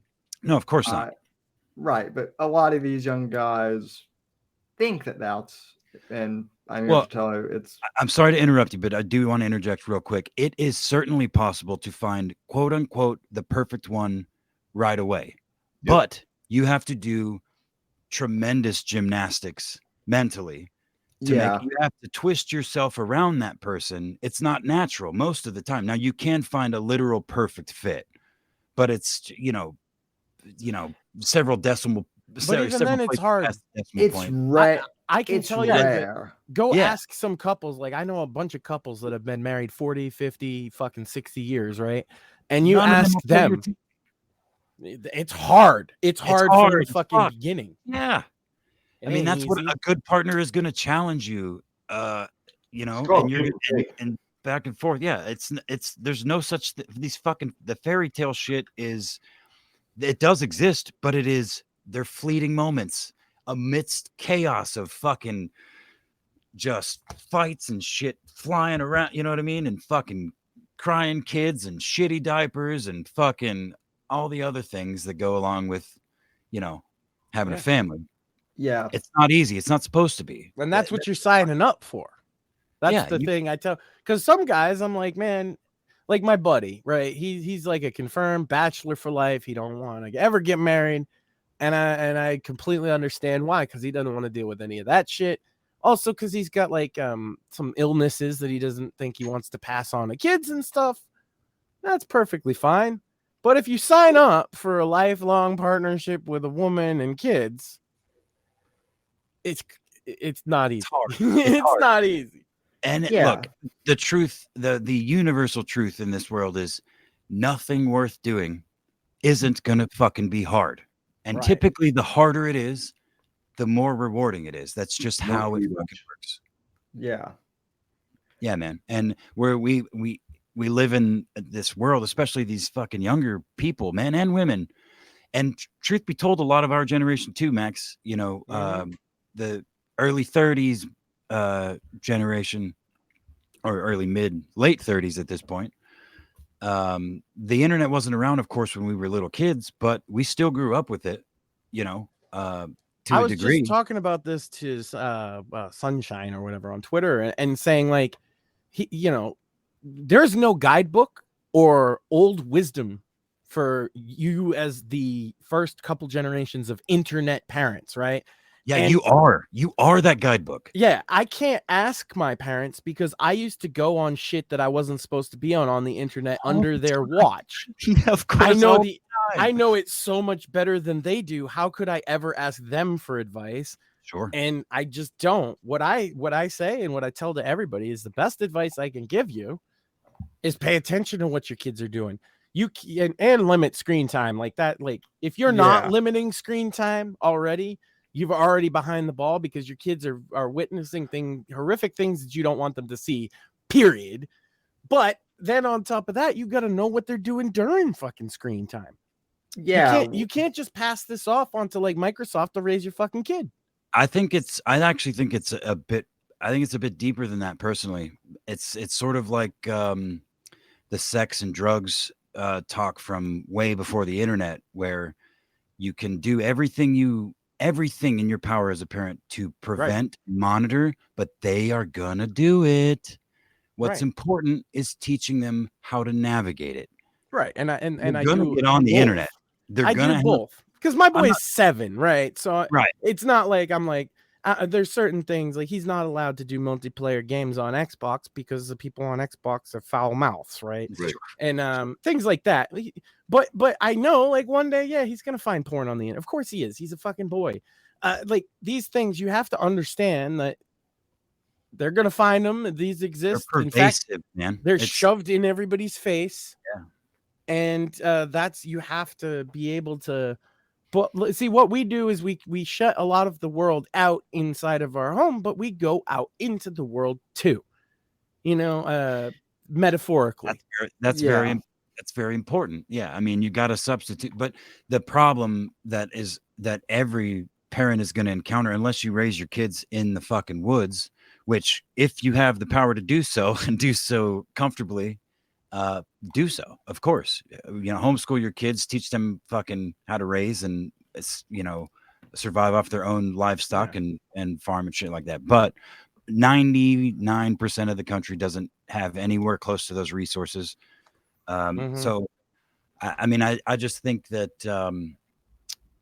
and I wasn't accusing you or anybody else. I just think just for, again, I do feel like we're the elders at this point. Those of us that have survived and didn't turn on a live stream, fucking live leak, blow our brains out, or any number of all the crazy other shit that's happened to people that, have been on the internet since its inception,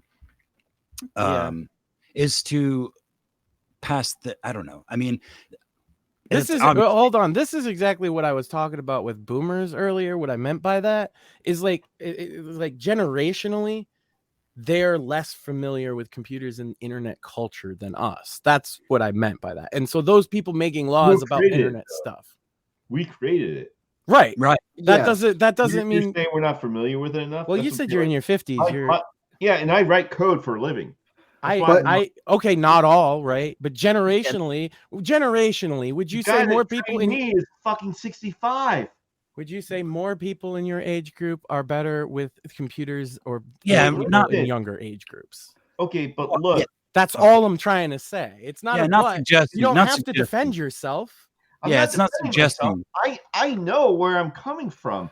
What Whitfield are you in? I've worked with computers. Okay, but you said you were also in broadcasting or something, right? Yes. Okay. Both of those things, yes. What's your mainstay? Is it broadcasting or you're writing computer languages? I didn't say I write computer languages, but I can certainly read and code them, yes. Yes, and that's what we do. And for the most part, the guy that trained me is retiring, and that's why I'm replacing him. What? But social media is not Sam said something. What? Go on. Yeah. Go ahead. Okay, but here's kind of my point.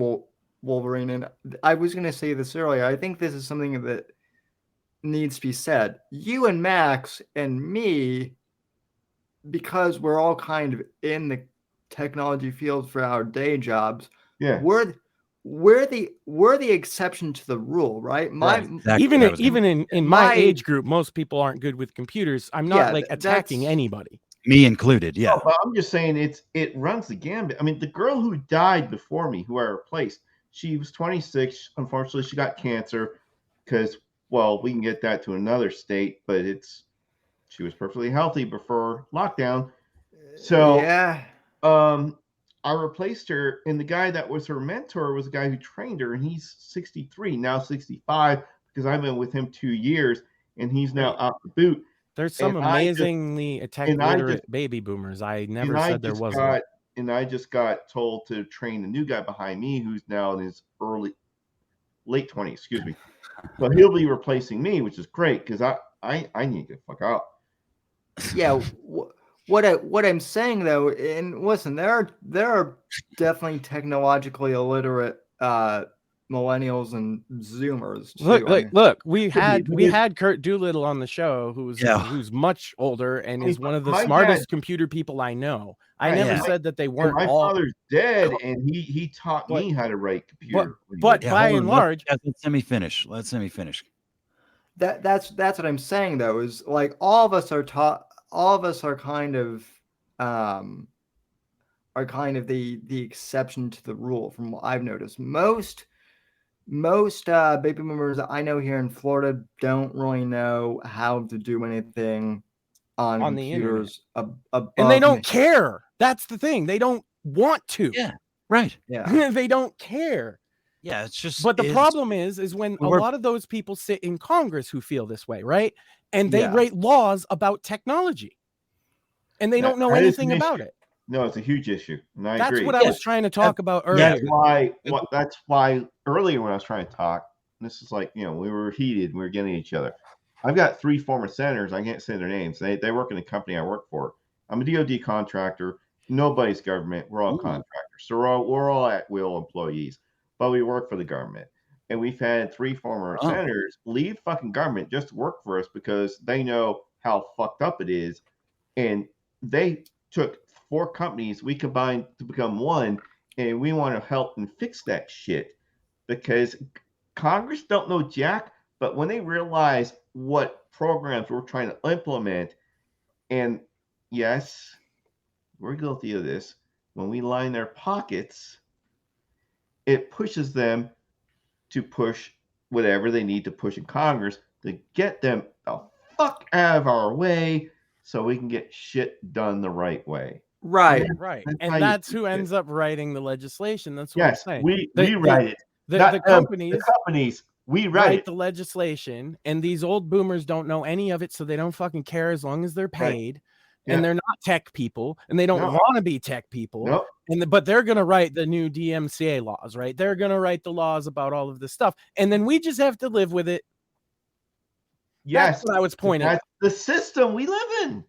Yeah, that's it. Right. And the system we live in also necessitates. This is what I've been saying: is that the baby boomers have had power long enough, too long. And now the interesting thing is this election is the first one where baby boomers are not the majority voting population. Millennials are. Correct. How that shakes out, I don't know. We'll see, I guess. If they cheat, it'll fuck us. If they don't, if they cheat, we'll never know the answer to my question. If they cheat, we're fucked. Because my question is, how does that actually shake out, right? And if they cheat, then we don't actually get an answer. Well, we have to sit back and watch because none of us are here. None of us 4 can do anything about it.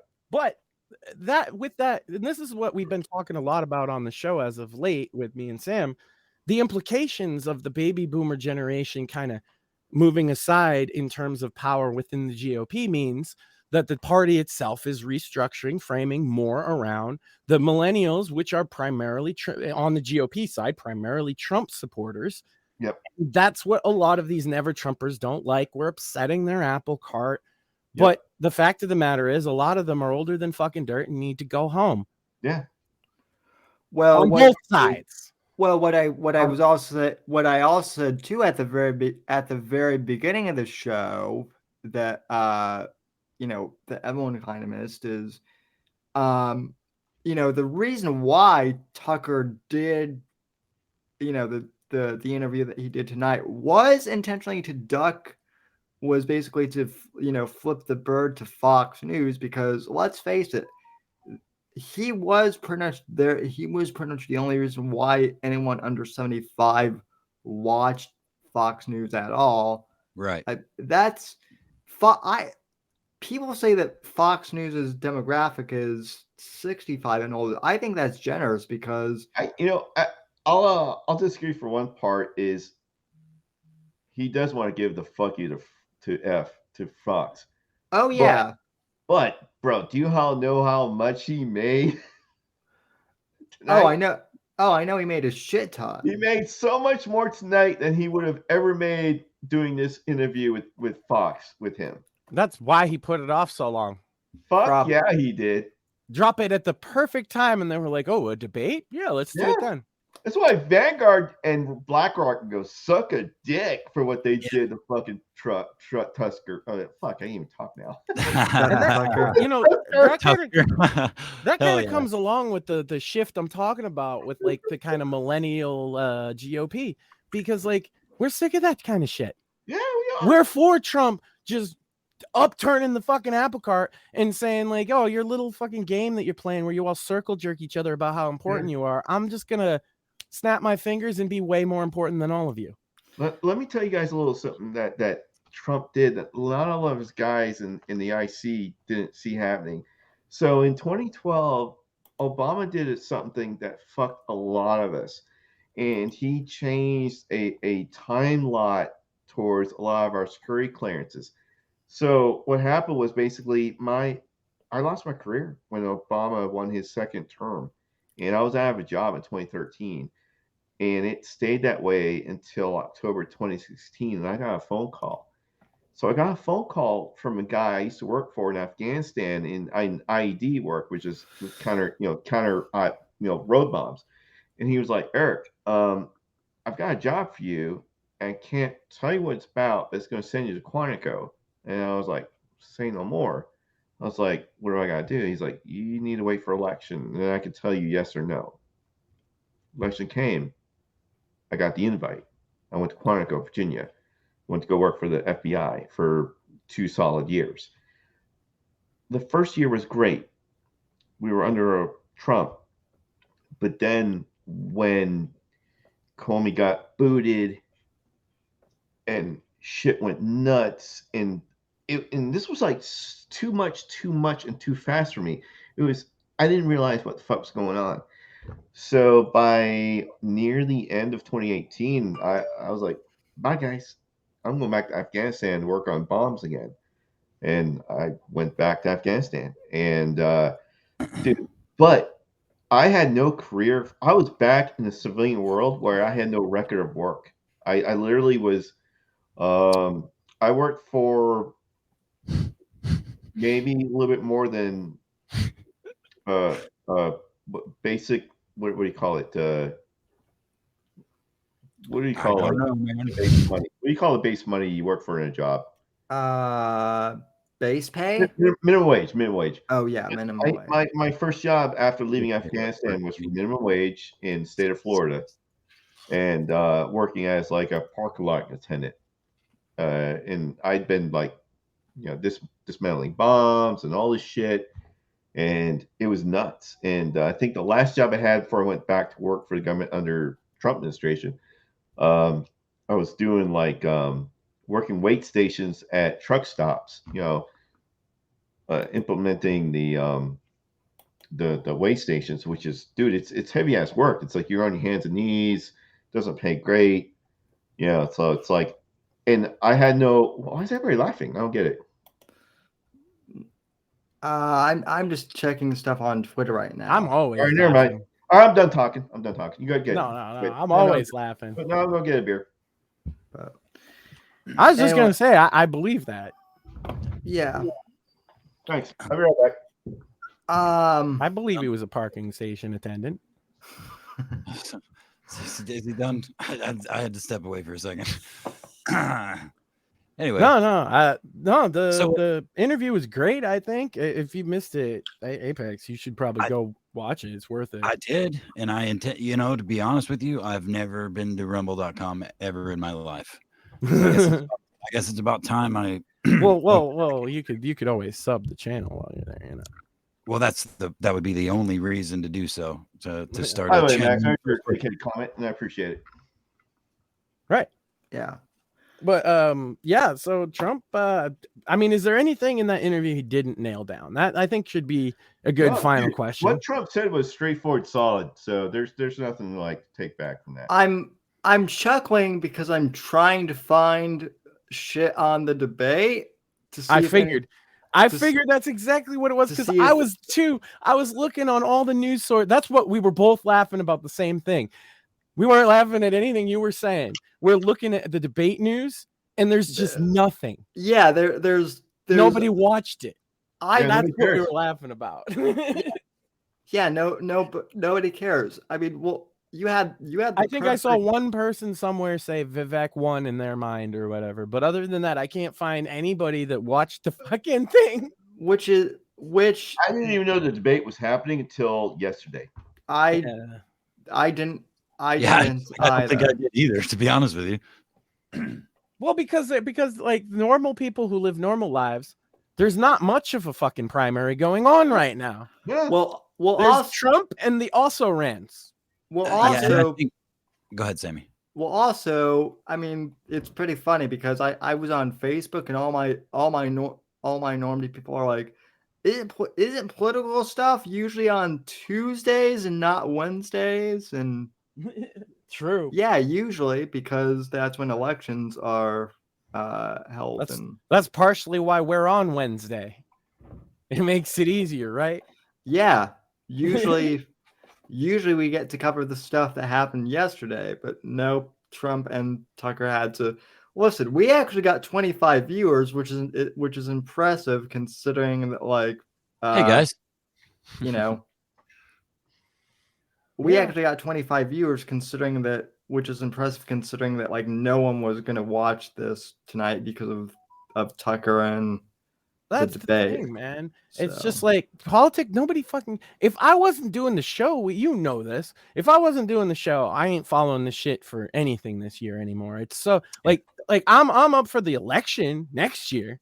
Yeah, this primary shit. Give me a break. Look, if Joe Biden lives, he wants to run again, he's gonna fucking get it. And if Trump, if they don't literally fucking put him in prison and say you can never ever run, is gonna get it. We know what it's gonna be. Nobody else is standing a chance against either one of them, and it's just a pointless exercise in trying to get them all on stage so that they can later write a book and sell 1 million copies to China.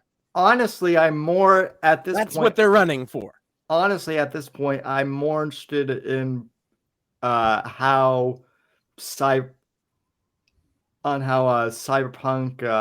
Phantom Liberty. Phantom Liberty.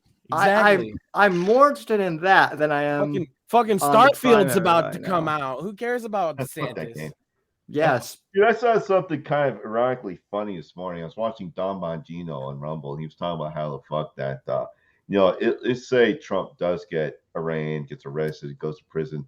You know they have to empty that fucking prison because he has to be 24/7 fucking Secret Service. Yeah. It would be funny as they send him to like the DC prison, so they'd have to. Like I said, they're charging him with the death penalty. So why even bother? Just shoot him on the spot. He doesn't have the death penalty. Now, hear me out. I already looked at the charge. He's charged with the death penalty offense. They haven't said what they're going for yet. That's a falsehood, bro. Anyways, look, but it would be funny. But it's nice you fucking interact. I'm trying to like say something. You know what? I'm done talking. Let this guy talk. Max. All right, good. About fucking time. Max, you were such a fucking piece of shit, dude. What the fuck, man? I'm a cat. I'm a guest in the podcast. You let me fucking talk. This was like my whole thing from the get-go. It's like you just fucking attack. I'm like, you know what? Fuck you. Look, to be fair, it's Sammy's show, but that's why he needs a co-host that's gonna do shit like Sam, this. He's had one for Right, yeah. fucking You like think 5 Apex didn't do this? So Sam, let me put it to you this way: you invited me. I actually one of my more famous moments on the show was with another veteran that I just triggered Who- real hard, real who- fast. Who by the way, it's Pope Metallicus. Now to be Really? fair, Pope Metallicus went off on me because I thanked him for his service, and he was like, "Well, you've never served, so you don't." Well, And I- that's the thing. A lot of us do get that way because we realized what we served was false. Right. And And it a must lot happen of- all the a lot of time, veterans right? will take, who don't realize it yet, will take extreme fucking offense to that. But yeah, what we served was bullshit. Yeah. Oh no, I'm glad I served my country, but my government was evil, and my government made wrong wars over Right. false shit. And Even people who don't feel that way, I though. lost my father. My brother has brain damage the rest of his life. I lost family, like I lost my wife. I lost the family I was going to have. right. And it takes me every day because guys, I'll be straight up. I have more days behind me than in front of me, and there are some days that are very hard for me that I just do want to end it. And that's on a serious point. And I have a lot of friends who I talk to and tell them not to, because you let them win when you do that. And unfortunately, I was away in Africa, and my best friend did that. Now, and to this day, I feel very guilty. I was not around to keep him from putting that gun in his mouth. Look, And that's with all due to a lot of us. with all due respect, man, I don't know that you could have stopped him from doing that. With a couple of family members now, close family members that have done the same thing, not having served or anything. And I understand. I definitely get your, where you're coming from. The thing is we all have our demons, and they weigh on us differently. Like you said, some that have formerly served, it doesn't bother them that much. I think that it bothers most of them, at least to some degree, but some a lot more than others, to the point they don't think they can live anymore. Yeah. But I also know that the truth of just the real world outside of warfare, they're obviously not the same thing. I clearly one is far more traumatic than the other, but without having, the normal person having to experience the battlefield and watching your friends die that way, just simply failing in life in various degrees can Right. just Yeah. push you to that point, And I mean that's kind of what I was talking about earlier before we got off on this little tangent, is about the young people and how Yeah. the internet is an integral part of society now. It is. Yeah. You Unfortunately, cannot correct. you cannot escape it. So the best thing I think that all of us can do is to try and like fuck, there was World War II, which was the first time the modern world had seen anything of that scale, and they're called the Greatest Generation, right? Because Yeah. many of them went and died, and those that didn't came back and have been venerated as heroes. We have the birth of the internet, and they're as frequent as it was for heroes to die and or come back home, or come back home as heroes back in that era. It's a very small percentage of young people doing that now, and they do exist. Of course, there are tons of military heroes still, but it's not nearly on the scale. It's, you know what I mean? It's not a world war. These people are mostly forgotten. They don't get the hero praise that they probably deserve in a lot of cases, the ones that actually deserve it. And I could understand, I don't generally thank service members for their service just because I know they served. I mean, I will treat them with the utmost respect, like I tend to do most human beings, but I don't. Same here, by the way. I don't do that specifically because I know a lot of veterans who tell me, not even like what he was saying. Like, I understand what you're saying. You don't believe in the cause. They don't even care about that part. It's just like they have so many people coming up to him day in and day out saying thank you for your fucking service. It's like, we know, okay. Like, bless you.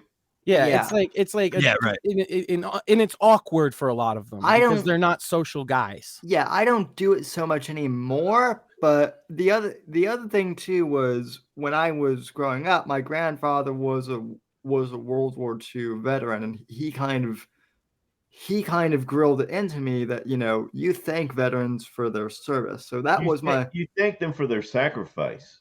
Sure. Yeah. Because that's a term I use more often, but I don't even say it. In fact, it was said to me not too recently. It was really weird, man. It was about a year and a half ago when I was finally, it's laughable. I finally waited a year and a half ago to finally do a VA to get my fucking loan to buy a house. I don't know why. Well, I know why, but I was just like, I saw the economy and I was like, oh fuck, I better buy a house. What the fuck?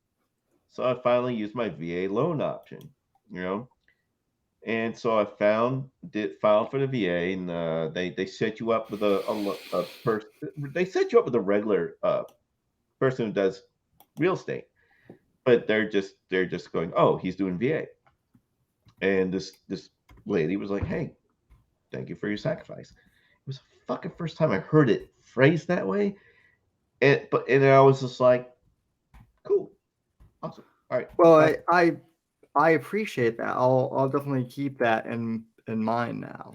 So. Yeah, I mean, I think it's like most things, if you go into it, into a human interaction with some sort of script in your mind, it's not going to go very well. Whether you're talking to women. And where it goes really well, where it's not said. First time I flew back from Afghanistan was on my first.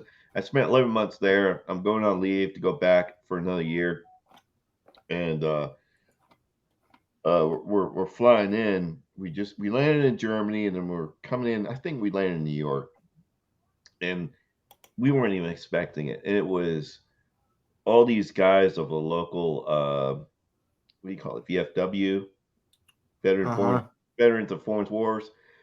And it was crazy. They were shaking all our hands. We didn't even know it was going to happen. And these dudes had been to World War II, Vietnam, Korea, and they're like, "Thank you for your service. Thank you for service." And then you're like, "Oh fuck, these are like our grandpas and shit." Like, holy fuck. And then we ended up going to the local bar in the airport and drinking with these fuckers. It was fucking awesome, dude. Yeah. Did we lose? I think we lost Apex for. I'm right back. My bladder's about to go loose. So. Yeah, he kind of cut out there. No, I mean, what I always do is I just treat. Oh, there he is. I just treat people with the respect I think they deserve, and company included. Yeah, dude, that was the worst. I mean, and I mean this, in all the years, that was the worst glitch out from a chat I've ever had. It was a blast beat of fucking right in my fucking ears, and I couldn't click out. Like, it glitched my whole fucking computer. Oh, yeah. Well, I did want to ask. So we don't know who won the debate. We were all both looking for that. Well, I'm looking now, and Vivek is. I think Vivek is trending. Vivek, yeah, I'm assuming Vivek. Yeah, he's vasectomy. Who's that vasectomy guy that's running? Ramaswamy. He's old New Hampshire boy. Vasectomy. I'm looking at I love that he has that name, but you listen to him talk, and he's like rural New Hampshire as fuck. My new vasectomy sucks salami. Is that one word? Yeah. But then he'll go pack the cat, Harvard Yard. Like, it's so funny, just the dichotomy of him being so ethnic and yet so New England. Yeah, he's funny dude. You see my khakis? Yeah, I do have to show this because this is Oh wait, hold on. I did want to clarify to Mr. Wolverine. I mentioned that other former military person that I spoke to that I triggered had nothing to do with military service. I just came in and made a joke about Star Trek being a communist utopia, and he lost his fucking mind. That's He weird. lost his fucking mind, and it was The only very thing I fun. think that even relates to that is the fact that Star Trek did have a lot of military influence into it, thanks to Doolin, Scotty. What's Scotty's real name? Gene Rod. Okay, so Klingon was invented by reversing Russian. So Doolin was a Canadian. I heard a lot of background. Sorry. I think we're losing Apex again. Oh, he's roboting. Yeah, he's so Doolin was working with Roddenberry. He created the Klingon language. It was reversed Russian into backwards, and that had a lot to do with the fact that Doolin, he'd been at D-Day. He was a Canadian intelligence officer. He had a huge military background before he went to acting. And he worked hand in hand with Roddenberry with a lot of the writing of some of the episodes. Not a lot of them, but a good amount. Isn't I'm not debating that, but I mean, I've also heard that there are theories that, like, because there's like United Federation and Earth controls everything, that it kind of and also the fact that supposedly money doesn't exist in the Star Trek. You're beyond me. I never got into that kind of thing, but I'll take your word for it. But he was kind of going above and beyond with it to make a point. Yeah, and the guy didn't like the joke. In the future, we don't need money, but yeah, I can see that. Apex is also kind of a troll a bit. No, I would never say that about Apex. Yeah. Can we get him? I would never say that about Apex. So, well, of course, neither would I. Speaking of Vivek, though, so both of you guys know one of my favorite accounts on X now is Trump with Vivek Jr. Yep. So my favorite account. Apex, you're back. What's up, dude? Damn, fellas! Look, this Samsung laptop from literally 2009 might be on its probably way out. Shitting the bed, bro. You have a laptop from 2009? Yeah, it's a Samsung. It's a Samsung something RS 801 or something like that. That thing's literally breathing its last life based in pre-Microsoft internal security exploit update pilled. Those components just don't live that long, man. Holy fuck. I have also upgraded the the hard drive and the RAM and stuff recently. You gotta keep that motherfucker around. I still have this thing is I literally cannot believe that this thing works as well as it does. It's fantastic. Well, I mean, as long as you replace the parts, it will. Yeah, it's pretty great. I sit here and vape all fucking day in this room, and it just sucks it in there. It's like fucking chugga. Open that motherfucker up. It's gonna be wet. Oh yeah, yeah. Look, man, I don't give a fuck. I'll throw it in the ocean along with my car batteries, my used car batteries. My favorite account on X now is the Trump history. Oh yeah, the AI fucking images. Those are pretty funny. So one that's trending right now is Donald Trump tells a young Vivek Ramaswamy that he will choose him to be his VP in the 2024 presidential election. That would be a good move, but I don't think it wouldn't be a good move for vivisection. Yeah. Like he's not really running to run though. Anyway, he almost seems like a disruptor. Yeah, that's his whole point. He's running because the Libertarian Party is not worth running to be a disruptor in because nobody pays attention to them. That's literally it. Because that's where I met him before, is with that Mass Libertarian Party. Nice guy.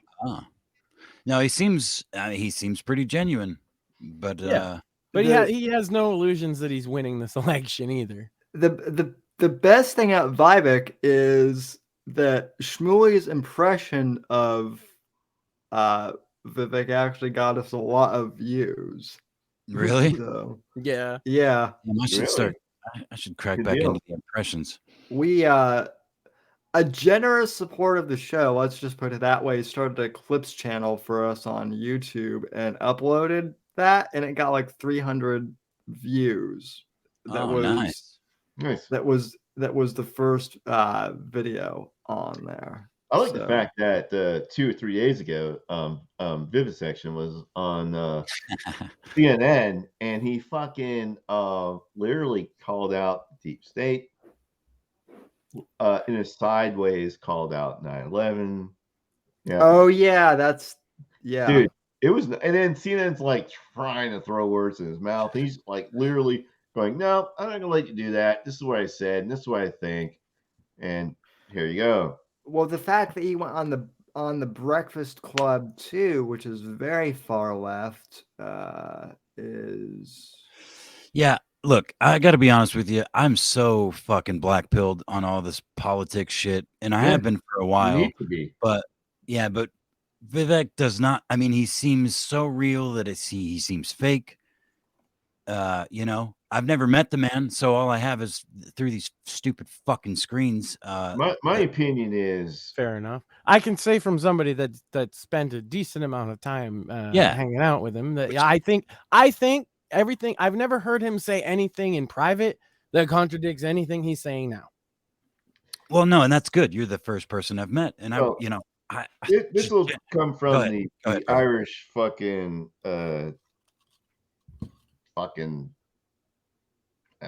demographic. I was that and racist fuck, and I don't give a fuck, and I'm and well, look, the guy's a fucking dot head. Okay, so he's a plant. How dare you say that? And look, man, fucking yes, I like what he's saying. I agree with what he's saying, and what he's saying is not false.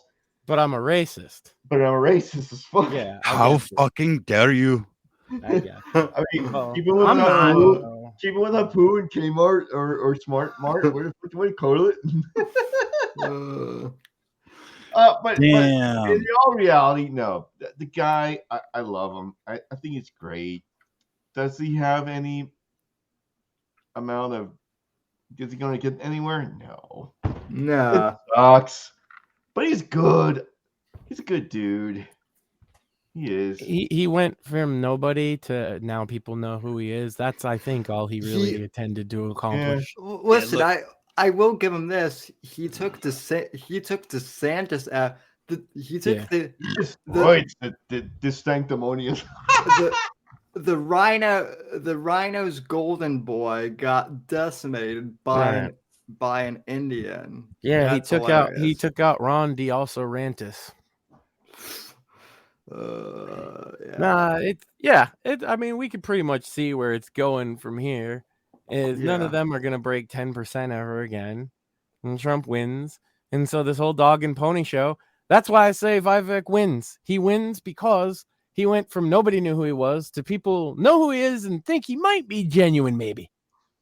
Yeah, that's a win. Other than that, nobody really wins. Other than that, Trump always wins, you know. Or should we kill this thing? Yeah, my wife's gonna kill me sooner or later. I gotta get out of here. Yeah. It is 12:30, and I know that we all have stuff to do. So we're fuck it. Speak for yourself. You crippled bastard. I got in a jab. Look at that. That's the other thing. I just started oh, never mind. Go ahead. Sorry. Well, Sorry. This is another thing is you talk over me, Max talks over me. It's just like it's a normal thing. I feel like I'm the only one. Damn it. I am the only one. I definitely talked over you a lot, but I am also the only one that goes, shut the fuck up, everybody. Sammy was talking. And I also will do the same thing to myself. And I have done that. Maybe not as much as I've talked over you, but at least I try. Admittedly, though, I don't know if you've caught all of them, but I have had to do the shut the fuck up and let Sammy talk thing to Shmuley quite a few times. Yeah. Yeah. Yeah, it happens quite a lot. Sammy makes it easy to talk over him. You stuttering fucking handicapped bastard. It's you. bait. How It's could bait. you? Get it all out. He doesn't even really have a stutter. That's the thing you didn't know all No, he this doesn't. time. He just No, he fakes doesn't. it so that you talk over him, and then he can make you look like an asshole. Yeah, you know what's funny? No, hold on, motherfucker. I'm going to cut you off right there. To go with the theme is if you go back far enough, Sammy did not talk quite the same way. I think I turned him into, I think I rotted his brain a little bit, slowed him down. Sorry, go ahead, buddy. That is partially true. Maybe. So, I'm just fucking with you, man. Sometimes they're like, I do purposely emphasize a little bit, like if I'm fucking with people. Yeah, like in the case where you might want somebody to talk over you, so you do a stutter that's extra duper long, so then you can continue doing it. Well, with Mr. I was nice to you. Yeah, you know what? You know what's fucking great is that I know Sammy's smart, so even if he doesn't know what the hell he's saying, especially on a night he's drinking, he can just like stutter a little bit, and he knows whether it's me or it's you or it's whatever guest is here, it's just gonna fucking grab right on and start talking. Oh, and then there you go. Yeah, it's just a trick. He's like, shit, I don't want to talk for the next 10 minutes. Sammy's Well, I think that that Ron DeSantis and it's not just because we love to hear our own voice. You guys, we're all panicking. We're panicking because we want to save Sammy from the stutter. Yeah. He's got us by the balls, though. Right. Yeah. I feel obligated to step in here, and I just go. I can talk. Yeah, I got plenty of stuff to talk about. Jeez, damn it, you guys have me figured out. Shit, look, I've been discovered. I figured it out when I could get your shirt off from chat long before it was your co-host. That was that was the old DZ crew. Oh yeah, that's good going times. That's going back ways. Shmuley's just a whole nother fucking can of worms. He's just out there. Apex has not met Shmuley yet. Yes, I have. I've been on with him a couple times. Oh, yeah, that's right. You have. Yeah, it's funny. He's been oddly quiet when I've been here. But well, he's always awfully quiet until he has something to say, and then he doesn't shut up for 10 minutes, and then he's quiet again. Oh no, I didn't say off. I said oddly. I don't know if it. Sorry. No. That's what he does. It's annoying sometimes on the show too, because he won't add anything for like an hour, and then he'll come out and he has like an autistically detailed 10-minute bit about chicken nuggets. You know, I'm like, you had stuff. You could have said something. No, but chicken nuggets. He's got to get that out there. He'll bring up the most micro niche subjects too. Yeah. So. Or occasionally, when we're in just the middle of talking about a news story, he'll go off on a tangent that's sort of related to it that he just wanted to get out all week. And they're usually entertaining, but it comes out of left field. We're just like, what the fuck's going on? He did go off on a pretty epic thing a few weeks ago about how the Barbie movie is based in red pills, which I don't give a fuck about the Barbie movie. I'm a dude, but that's been my stance all along. If you're that upset about the Barbie movie, you probably lose your man card. But his bit about the Barbie movie is hilarious. No, that's their trick. Their trick is, oh hey, Barbie is blah blah blah. So they go, oh, let me go check it out. No, fuck that. It's Barbie. Yeah, if I'm not a 5-year-old girl, I don't need to be watching the Barbie movie. Well, yeah, I mean, look, it feels like another fucking psyop level type shit, maybe minor level, but putting what's his nuts as Ken, the huge meme. I mean, and I feel like that's not even really like super niche. What's the fuck is his name? Ryan Gosling or whatever. Yeah, Gosling. Yeah. his Blade Runner that shit's fucking everywhere, and it's like a manly or like overall masculine sort of meme that's been around for a long fucking time. Yeah. And maybe not on purpose, but maybe. Who the fuck knows? I wouldn't put anything past those motherfuckers. I feel like they were like, yeah, we'll have him because patriarchy bad, but like it just kind of backfired on them because of the meme nature of it. Right. But then I was just like, yeah, but you, like I even said this to Shmuley. I was like, yeah, but you just admitted to going to watch the Barbie movie though, so you lose your man card anyway. You know what I went and watched was the Meg 2, and it was just as fun, if not more than the first one. Piece of shit movies, both of them, but they are fun. Yeah. And it feels like a long time since movies like that have come out. And then maybe they have, but they're not like, they're not big budget. You know what I mean? You don't see them in theaters. I don't need every movie to be like some sort of epic, grandiose thing. Sometimes part of a franchise with 30 sequels. Sometimes I just want Jason Statham playing that fucking Wave Runner game from Nintendo 64 while throwing spears at giant sharks. Yeah. That's fucking fun. Well, like, Sharknado made a lot of waves a couple years ago for that very reason, which it was low budget, but people didn't care that it was low budget. People didn't care that the concept was stupid. It was just a fun movie to watch. It's fun, right? Who gives a fuck? You're to just escape. It doesn't have to make sense. You know what I mean? No, you need to base your whole philosophical worldview on this series of films. I actually brought this point up today with the whole Ahsoka thing, right? Like, oh, you mean shit? Well, no. Well, but I'm looking at a meme right now. It's called shit. So I have to ask this. I'm a pretty hardcore Star Wars fan, but trying to keep track, and Marvel suffers from the same thing too. But like trying to keep track of like all the different timelines and shit, and all the different TV shows. Yeah, keeping track of all the lore in even Marvel without the other timelines would be tricky, because there's like so many side characters that had to run a comic books that people consider really, really fucking important or whatever. To know everything in just the Marvel, like traditional, right? They call it 616 universe is autistic enough.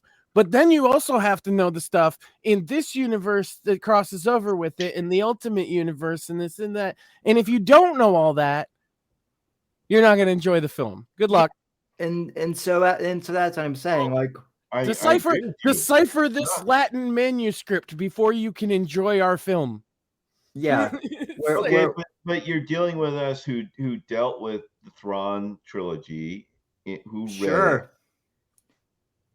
Yeah, no, okay. I mean, and I watched Rebels, and when I watched this, and I just did before I jumped on y'all's stream, I literally watched the first 2 episodes of Ahsoka, and there's a lot of stuff that I'm not willing to just go into right now because I don't give a fuck. But there's some stuff that kind of fucked up. So what? Yeah, can I ask what this is? Look, what is Ahsoka? No, I'm just going to say, look, this is just Filoni's whatever to his fucking internet waifu. I shouldn't say internet. His Star Wars waifu of Ahsoka. That's all it is, bro. So, but no, but that Filoni's a piece of shit. But that's all he does is he borrows stories, changes names, changes fucking shit that ever existed in the fucking EU that Disney fucking abandoned. That's all he does.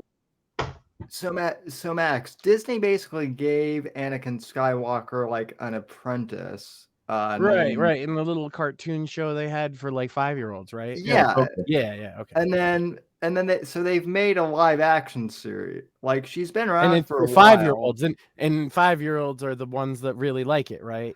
Because if there's a whole bunch of grown men that are upset about it on the internet, I'm gonna be laughing at them.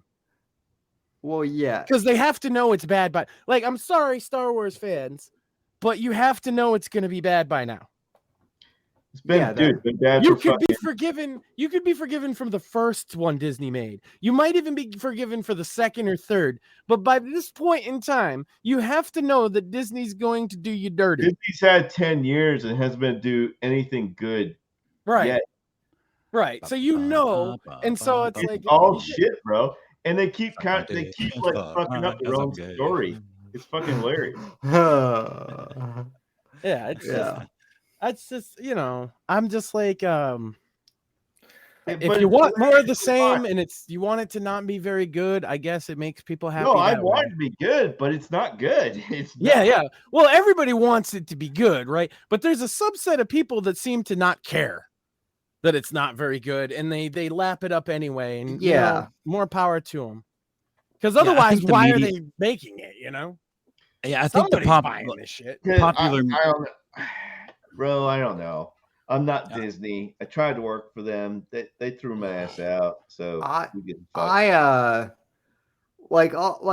a perfect example of a franchise I love that. Like, I love the John Wick movies, but now that they're doing the content, now that they're doing like the Continental and all the spin-offs, I really don't. But we haven't seen it. Let it come out. Let's do our debate when it comes out. Let's see how it goes. Okay. Sure. Yeah. I don't have. Here's the thing. I do agree with the ending they gave John Wick. But no, so do I. That was poetic. I loved it. What I'm saying though is like John Wick is good. No, I'm sorry. Go ahead. My apologies. All I'm saying is, like, I don't want John Wick. Like, it's perfect the way it is. I don't want it to become Star Wars, where it's just like massively. No, not everything needs to be Continental. The show that they're doing is based in the 1970s with Winston, with his upbringing, which is really fucking cool. Yes, I do like the concept. And look, it wasn't the greatest, but I like the idea. When I say not the greatest, I saw the trailer for it, and a lot of people downshitted it. I'm going, look, it's supposed to be the 1970s. I was born in that. Some of the shit I saw in that trailer, I liked. Okay. So I'm hoping they do bring out the grittiness of the 1970s cities of New England. Yeah. Like that shit, because that's where it's supposed to be based out of. And then when they finally do, yes, there is a John Wick 5, but it's not like, oh, it's a second. No. So John Wick 5 is him a couple years back with his do you remember the female? She played in Harry Potter. Bridget Moynihan. Yes, she played in Harry Potter. So it's going to be about her. Okay. And he's in it, but the movie's about her. So it's really not John Wick 5, it's her movie. And I'm hoping it's a really good fucking movie for her to fucking make. Dude, I like her. I think she's a badass chick.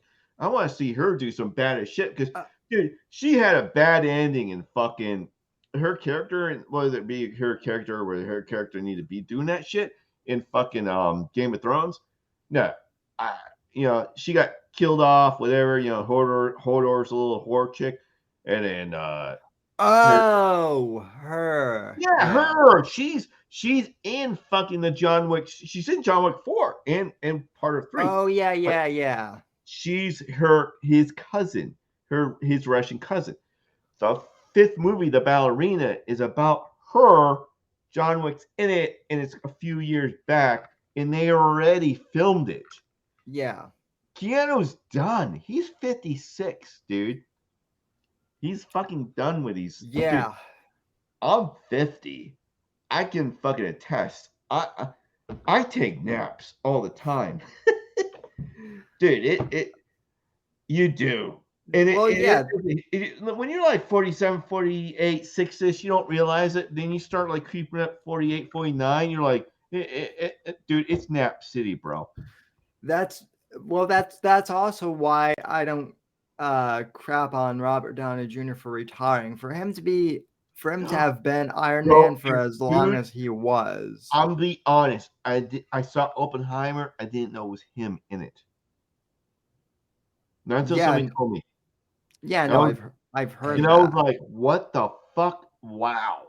fellas, I want to interrupt this conversation real quick because I can't keep doing Thank this God.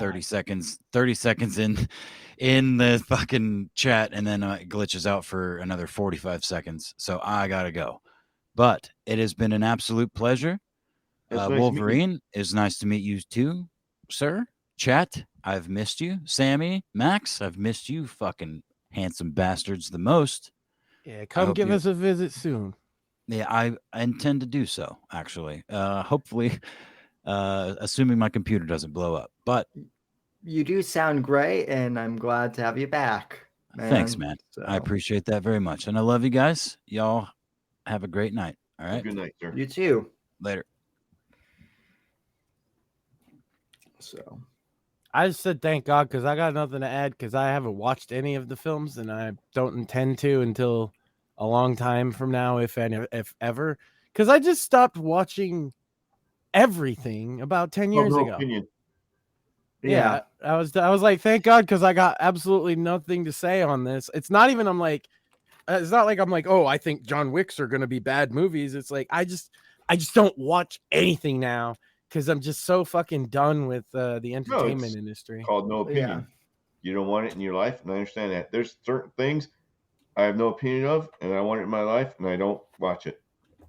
There's nothing wrong with that. That's pretty much every film that comes out now for me. I'm just like, whatever. Yeah. I got better things to do. I'm out there running. I'm out there fucking taking my kid camping. I feel like an old man. I watch stuff. I watch TV shows from the 1980s for the most part, almost all the time. So here's the weird thing though. So do I. Like most of my shows I watch, I'm watching Magnum PI right now. And I actually like that explains a lot actually. So I grew up literally living in Hawaii when Magnum PI came out. Yeah. Well, no. So here's the other thing. Like when I'm going out on a date with women, and like she asks like what my favorite music, like all of my favorite music is from my dad's era at least. So yeah, I'm an old. Because they created it. They didn't have so for the most part, a lot of these it's like takes away from today. They're not making their music. The music's already made. Sam, I hate to interrupt, but I do got to cut and run at this point. I've been a little long for my wife's taste. Yeah, that's fine. I'm gonna wrap it up here in a bit. I will, brother. So. I will talk to you soon. Y'all have fun. Later, brother. Have a good evening. So, yeah, you were saying though about the music. No, the TV shows, the music. It was not say it was like the era, but in that era of that few year time span, from like the late 70s through the mid 80s, late 80s, before electronics came in. Yeah, became digital. TV shows were original, storylines were original. You had studios creating stuff around like just regular. It's like studio names. I don't know much. I mean, I'm not. But what I know is What I know is that you had 4 channels. Okay, 3 or 4 channels, and they all did their own shit. And so you had your Magna PIs and your Magna PI TV spin-offs, or not just spin-offs, but you had the TV shows that worked off each other. Like there were a few episodes of Magna PI and Simon & Simon and Hawaii Five-0. Yeah. Well, Hawaii Five-0 was like years before Magna PI. Right, but there were shows like there's a few episodes of Magna PI where you'll find a couple of shows from that same network that intertangle. Yeah, they did crossovers. Like Simon & Simon, and I think it was anyways, that was one of them. And so it was awesome. We would sit home, we would watch these things, and we were like amazed. And here I am as a 9-year-old, 10-year-old watching this shit, and we're blown away. And yeah, man, I mean, it was so cool, dude. It really was.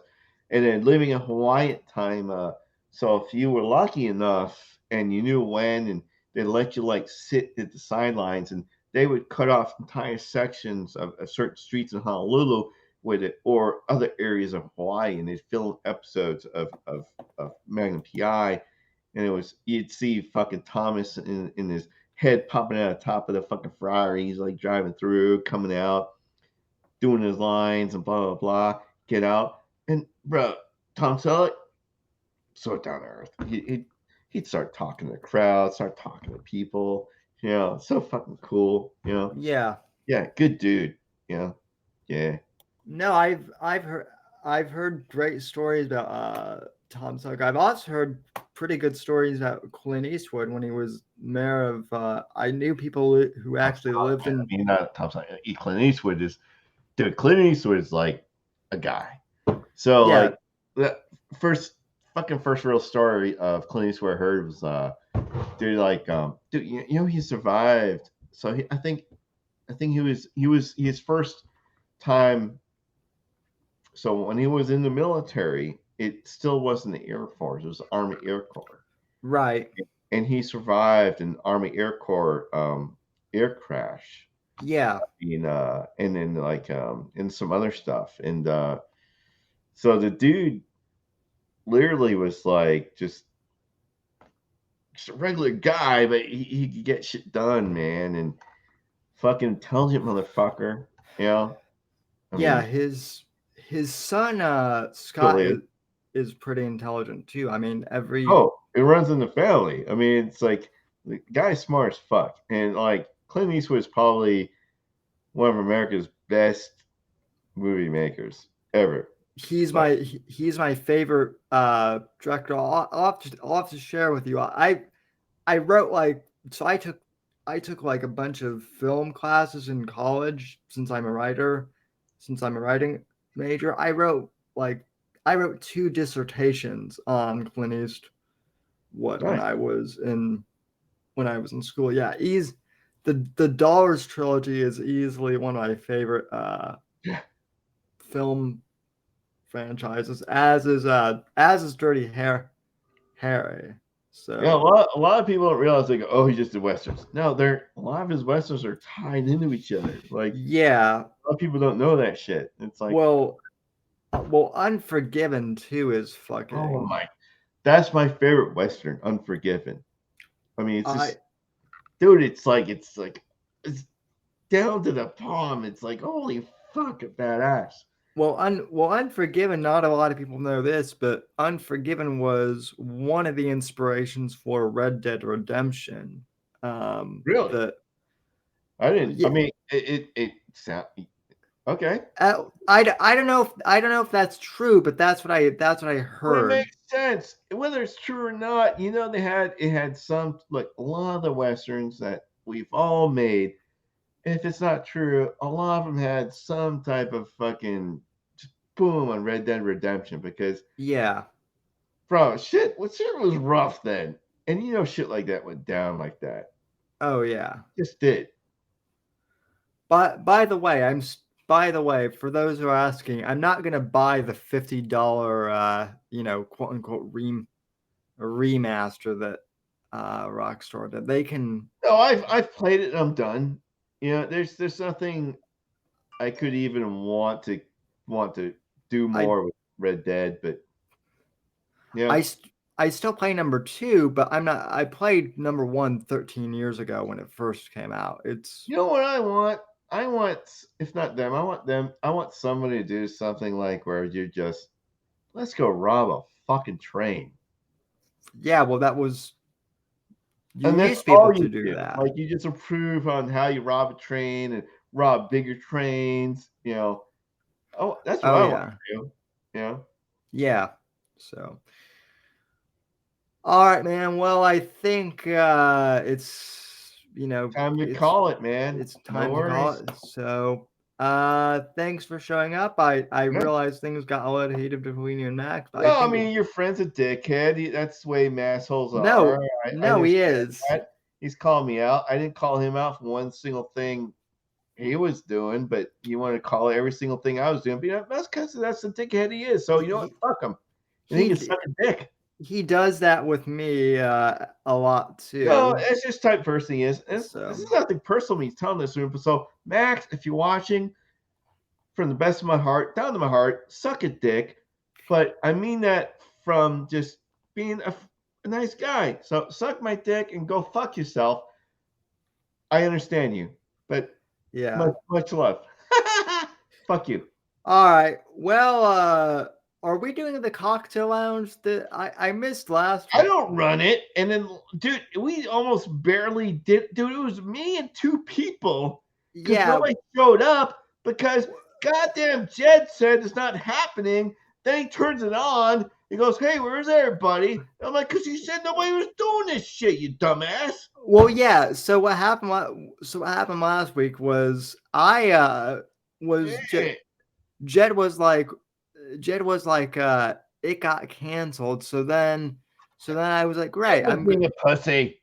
So I'm like, great. I'm gonna take a phone call then. So I did, and then in the midst of my phone call, which ended up going for like 2 hours, Jed was like, come on, and I'm like, I'm on the phone. So yeah, but dude, no, you're good. Everybody's good. Jed told for like 5-6 hours beforehand, it's not happening.